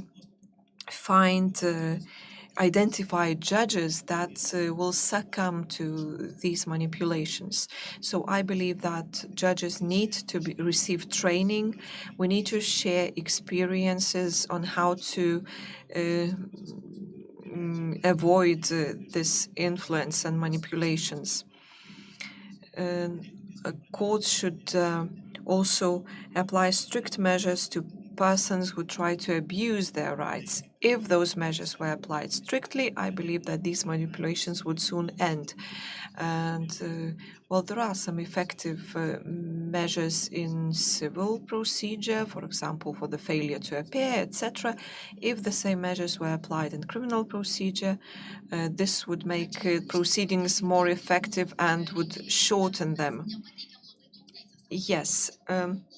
So we didn't talk much about any legislative changes or changes in the criminal procedure code. Well, it was correctly noted that a lot depends on the personality of a judge, and leadership is important for every judge. It is important how judges are able to organize their work, how they're able to reconcile various things. Well, we heard the Norwegian example. From the 1st of July 2022, Norway has a new criminal procedure code. The amendments to that code came into force, and those amendments are related to the effectiveness of the proceedings. So the legislative norms, the legislative provisions related to the trial have not been changed. A lot of focus is on the preparation for the hearing. There are provisions on how judges should prepare. Judges should, for example, ask the prosecutors why they are submitting such a long list of evidence, how this evidence is relevant, what is its influence on the case. So there are attempts to reduce the scope of evidence, and lawyers are also asked to provide answers, to provide their ideas, how long the proceedings will take, how much time they need to present their position. So, well, we read about 150 pages of explanations that are dealing with the judges' preparedness, judges' preparation to organize the hearing. And our Norwegian colleagues have explained the reasons behind those amendments. Well, the level of confidence in courts is very high, but The amendments were aimed at changing the culture of judges. Judges are encouraged to change their approach, and they should think about how they actively preside over a case. And this is in line with our conclusions and recommendations. We say that the role of the judge is very important, and the judge should be aware of the measures available and should be courageous in using them. So, do you have anything else to add? Iš esmės klausau visų ir prokuroro, ir gerbiamus kolegos. I'm listening to the prosecutor, to colleagues, judges, and I'm very happy to hear that judge is a central figure in the procedure. But according to our laws, we indeed have great powers. We need to make the assessment analysis. We need to write judgments. And we need to do this and that. And apart from the procedural functions and obligations, we also have kind of a daily mundane tasks that we need to take care of. So perhaps it indeed depends on the courage of a judge. Well, personally, I never avoid dealing with mundane things, but sometimes I get reprimands from my colleagues. I'm not complaining,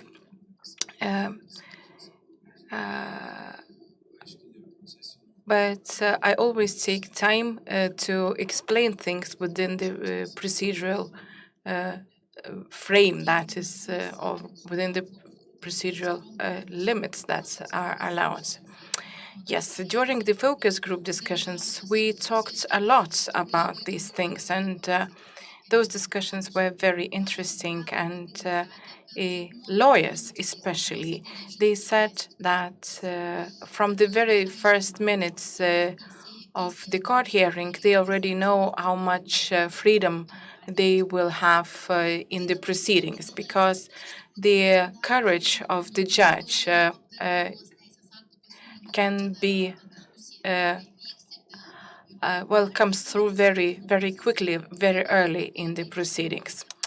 Right. I think that this is a topic that we are going to discuss on many more occasions. But since we have such a nice group of experts, such a nice panel, why don't we discuss the issue of summary proceedings and the possibility of having this institute in Lithuania? We have heard a presentation from our Estonian colleagues, and we also know that there are many more countries that are experimenting with the plea agreement. And in some countries, they introduce the procedure, but they also foresee a lot of safeguards, the mandatory presence of the defense lawyer and other. So Czech Republic has already introduced some changes in the original procedure by saying that in case of minor offenses, the presence of the defense lawyer is not necessary unless requested by the defendant. So this is how they are saving costs. Well, let's say if we are dealing with repeat offenders,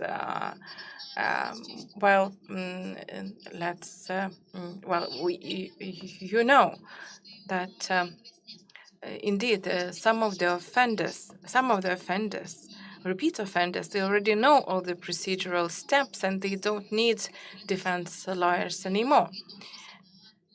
But apart from that, we still have open questions. How to ensure the procedural rights of the defendant in the summary procedure and in the summary proceedings, and how to ensure fair trial, and how to strike the balance between the efficiency and the role and the task of the judge, which is finding out the truth. So what do you think? And I do hope for a rather heated discussion on this topic.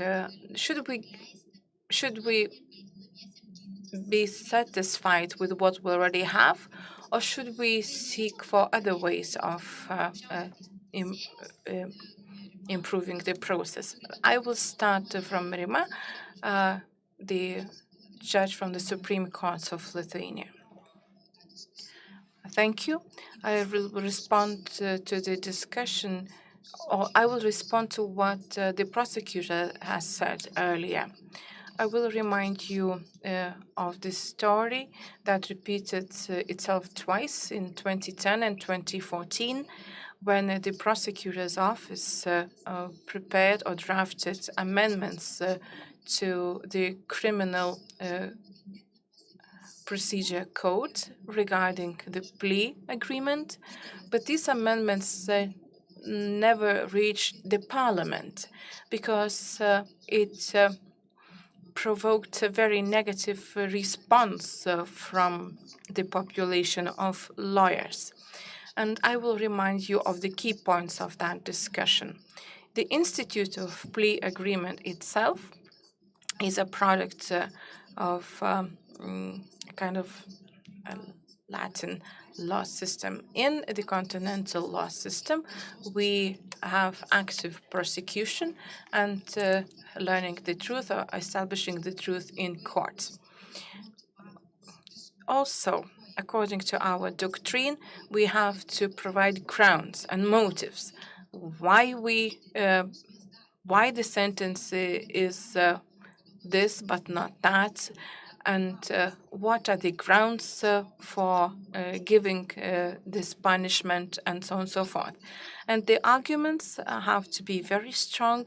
The court has to express opinion on nearly everything.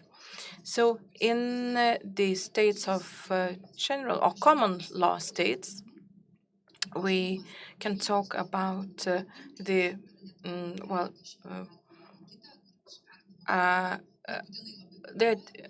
we can talk about recognition of guilt, pleading guilty, then the scope of guilt, and then punishment.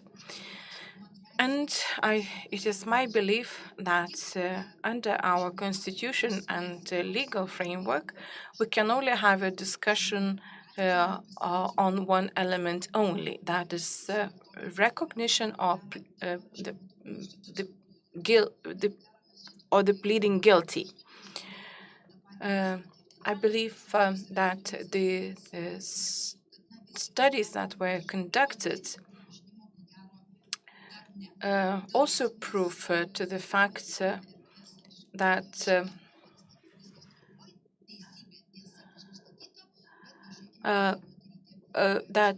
perhaps it is still, it is very difficult to discuss about guilty plea. Once the guilt is established, then of course it is easier to have a discussion on the punishment. Also, it is not clear whether plea agreement is an extended version of the penal order procedure. As far as I know, about 50% of cases in Lithuania are completed with the penal order, when the prosecutor agrees with the defendant or defense lawyers regarding the scope of guilt, and also they negotiate on the punishment, except the punishment in the form of deprivation of liberty is decided by the judge alone. So this agreement then is presented to the judge, and judge basically still has the right to decide whether the punishment agreed is appropriate or not. So he or she may impose a more severe punishment. So what I would suggest for further discussion, maybe this is the area where we can have new ideas. I remember when the Criminal Procedure Code amendments were discussed back in 2014, and the judges were opposing the amendments. They said that without seeing the person, without seeing the case file, we cannot sentence a person. So the question is, perhaps we should expand the penal order procedure. And I'll just remind you that penal orders cannot be appealed against. And our Estonian colleagues said that there is, if very narrow, but still a possibility to appeal against the penal order. So perhaps we should discuss how to extend application or make the application of the penal order more wide.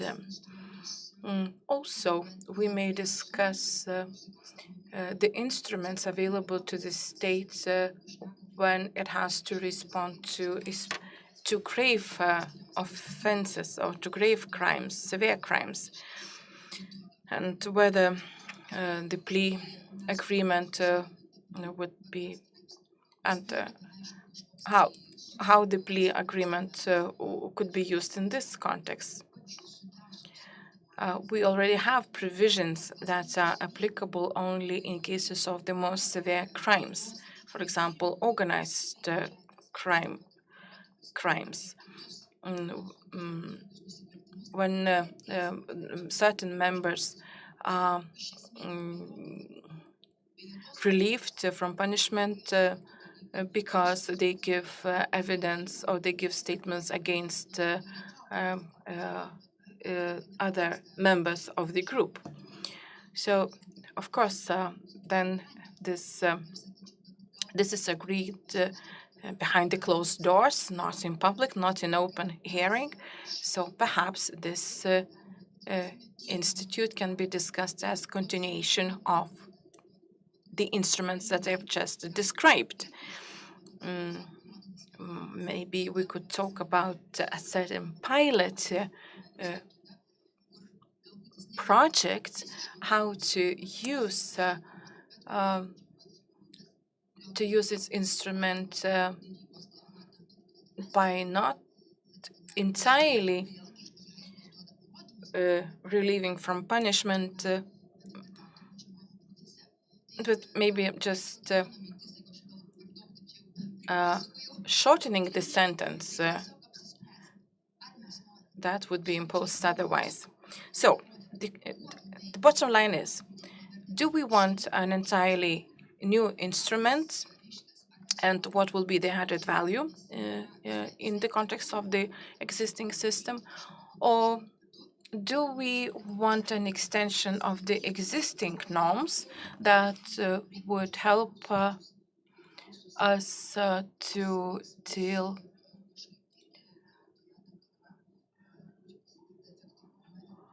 would help us to achieve even greater efficiency of the criminal proceedings? Thank you very much for a very extensive intervention. And indeed, I think that we need to agree beforehand on what are we talking about. In Lithuanian, it is translated as a plea agreement, in the brackets, bargaining. So, and some people just oppose to the word bargaining. But maybe we should concentrate on the contents and follow the example of Estonia. Perhaps we should think about creating several forms of reaching or ensuring justice. And And also, on the other hand, what is good for Estonia may not be suitable for Lithuania. So we should try in some smaller scale projects how this plea agreement institute would work on some small cases. And then if it proves okay, then we can expand it to other cases. Prosecution. Sorry. Lawyers. Lawyers would support a very wide application of this instrument.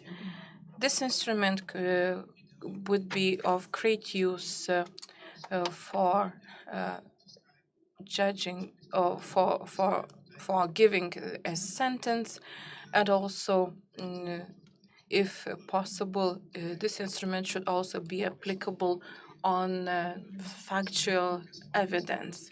The Bar Association supports every form, any means of making our possibilities broader.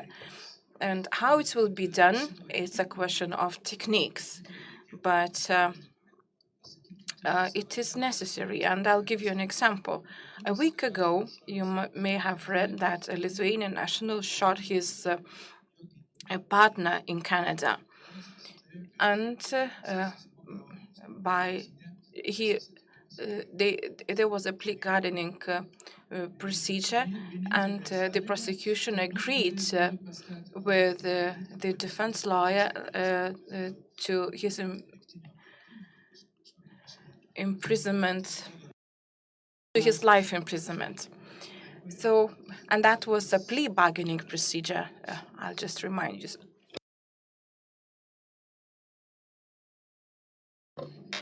So there are unused opportunities in Lithuania. Dabar, kai jūs pasakėt, tai Lietuvos aukščiausio teismo baudžiamųjų bylų. I forgot to give the floor to the representatives of the Supreme Court. As far as I understand, the Supreme Court has a negative position with regard to this. It differs from my position. I believe that this position has been officially presented, and this is a position of several persons. It is the court's position, and the arguments are the same. That is, the Constitution, establishing the truth, procedural guarantees, etc. So this position is understandable and well known. So this is just my remark. Yes, and well, I can tell you that in those countries that have this plea bargaining institute, the main opponents of this were the judges, and it is obvious why this is so, because they are the main guarantors of procedural rights. So it would be surprising if judges agreed to this easily. So there were arguments. There were negative and positive positions in every country, but well, we could carry out a pilot project and try to apply the Institute of Plea Bargaining. And I would be really interested in hearing the representative of the prosecutor's office. Well, I can say one thing. Today we have a rather broad institute like this in our criminal procedure code, although the name is different. For example, there is an agreement with regard to release from liability. I think that this is a form of plea agreement. And the penal order is also a form of a plea agreement, but we should also foresee a possibility to appeal against the penal order. Well, the prosecutors don't have the right to do that. For example, if we see that the law was not applied correctly and the defendant is okay with that, although the procedure was incorrect, there is no possibility to appeal. For example, the prosecutor suggests one sentence and the judge imposes a different sentence, which in fact is not possible, and there is no possibility to appeal against. I believe that we should expand the application of our penal code, and prosecutors should be given the possibility of appeal. So this should be improved. But when it comes to a separate institute of plea agreement, for example, related to sanctions, sentences, yes, we would need a separate procedure for that. In our criminal laws, we have the institute of the admission of guilt, which allows the sentence to be reduced by 1/3. So this is not a plea agreement in itself, but there is a provision which allows us to reduce the sentence. If a person wants to admit guilt, to plead guilty, this means that their sentence will be reduced. And this question is usually asked during the trial, and people either plead guilty or not. So yes, we can speak about the sentence. The essence of the plea agreement would be the agreement on the sentence, and it would be enough for a judge to confirm it. And the same would go for the penal order. If, whenever we talk about certain agreements, judges participate, and the judge confirms the agreement after making sure that there is evidence that an offense was committed and that the perpetrator is the person in question. And I believe that a formalized agreement could find its place in our criminal procedure code. Well, while listening to the interventions of my colleagues, I have the following comment. For example, the prosecutor focused a lot on the guilt of the person in the example that you mentioned, but we often have cases where victims are also present, so we should take into account the position of all the parties to the proceedings. And let's say if we have no victim, but damage was done to the state. And if we want to expand the procedures, we need to use what we have, because if we close a case by adopting a penal order, there is a need to agree on the damages to be paid, and there are still questions with regard to the accused. But if we try to, for example, if we establish in the penal order that it will be possible to impose all the sentences that are foreseen, and there is also a possibility for a suspended sentence if this proves to be useful in practice, and if colleagues don't find any infringements of human rights, we could use this as a basis. Well, we can use the penal order. We can also foresee the appeals procedure. I also listened to what the prosecutor has said. He said that the penal order sometimes comes into force with obvious legal mistakes. And I have witnessed cases like that, and the mistakes were corrected by the Supreme Court. So this is a matter of technique. And, we could use the penal order as the basis for expanding the procedures. And, maybe there will be time, let's say in 18 years' time, when we implement the plea bargaining.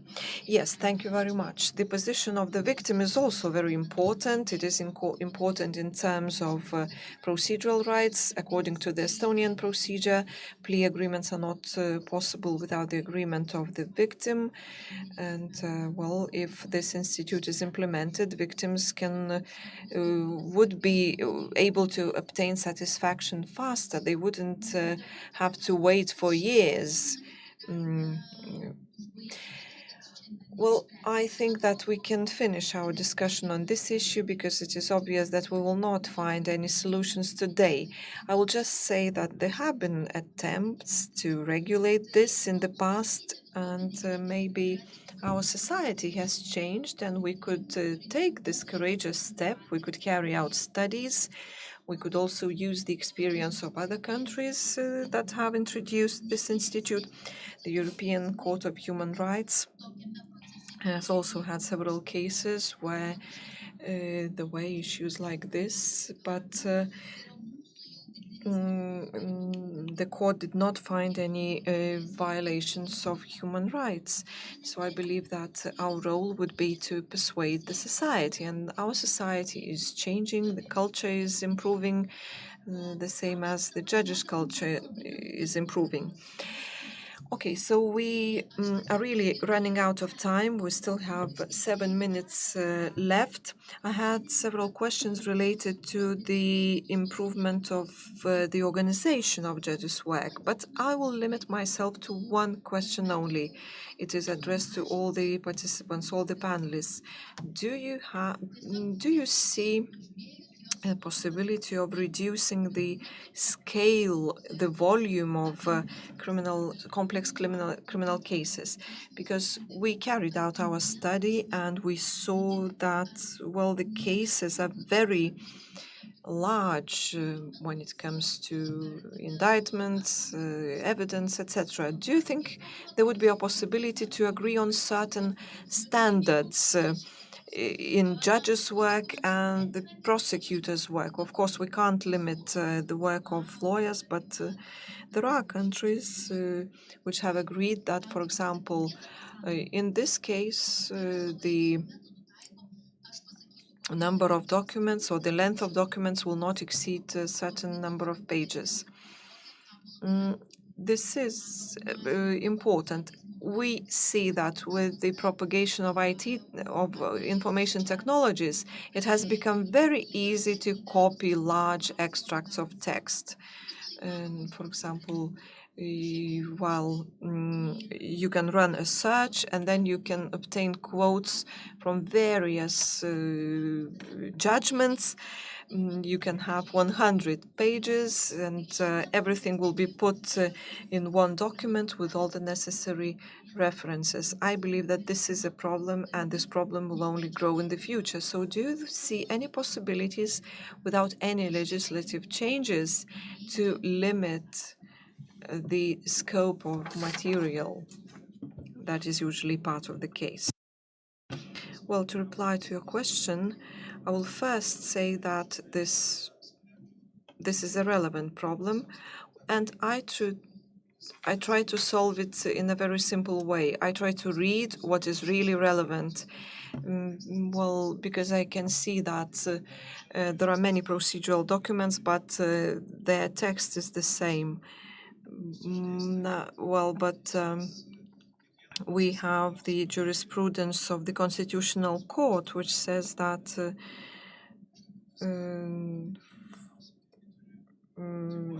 the judge, for example, if the judge decides to confiscate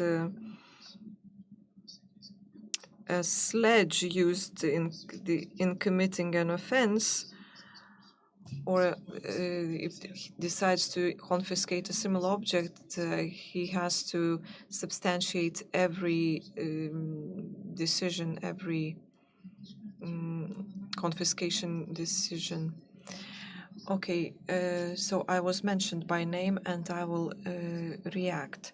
Yes, this problem has been identified and, well, we are suffering because of this problem, and our time, our effectiveness, our eyes suffer.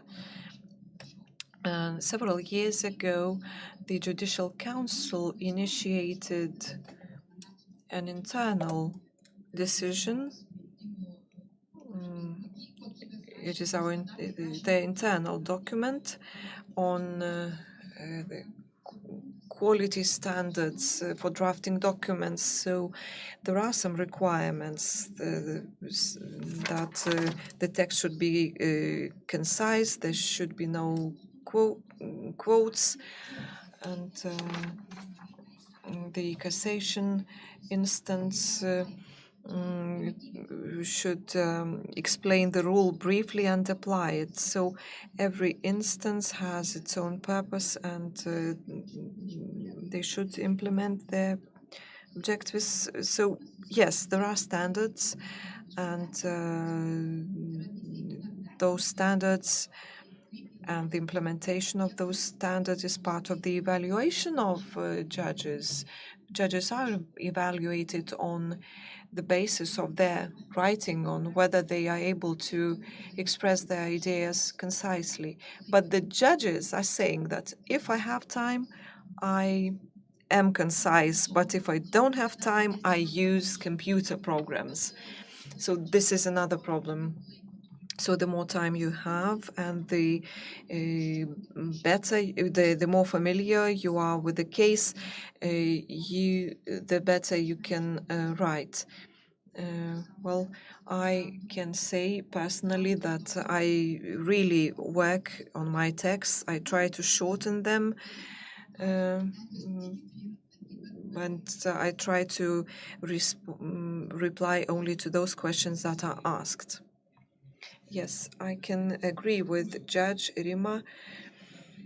Yes, the standards do impose certain obligations on us. There are standards on what court documents, what legal documents should look like, but we do have examples where documents repeat all the materials of the case, that then provide a summary of the case, and then we have just a couple of conclusions. And this is a massive problem. This is a typical problem, and no persuasion helps to solve it. So I believe that this is a matter of training, and judges should be taught not to do that. They should find time to write a proper judgment rather than put a lot of information into a judgment which makes little sense. Yes, we're living in an IT era, and well, this leads to the result that, well, it's we can just put some pieces of information together more quickly by using computers. So, well, the prosecutor's office tries to talk about it. We try to persuade colleagues to act responsibly. We encourage them to focus on the essence only, and we tell them that it's not necessary to transcribe 5 pages of witness testimony, that it is enough to summarize this testimony in 10 sentences. So we are trying to implement this standard. We are also talking about this with the investigators. We are telling them that reports should be written in a concise way and should focus on the essence. I believe that we all agree that this is a problem. Another problem is the metadata of electronic files. This metadata is really not needed with paper documents because we have this confirmation in electronic form, but our institutions have agreed on certain procedures some time ago. So there is room for improvement. If we are saying that this is a problem, we need to implement changes. And I think that we should find time and possibilities to get our documents in order. Yes, as a representative of society, I can say that yes, this is a problem, and thank you for your determination to try and address the problem. So our time is up. We can see that our courts are changing. Let's hope that the changes will be positive, and I will now give the floor to the organizers of this conference for some closing remarks. Yes, thank you. I would like to thank the moderator and the participants of the discussion. Thank you to the panelists. Thank you to the participants here in the room and to the participants online for their patience. Thank you to Justinas, who moderated the first part of the conference.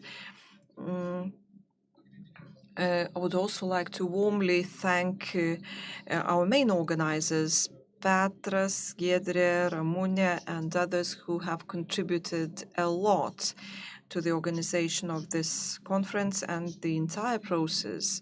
Well, we are doing a lot of things. There was no time to talk about them today.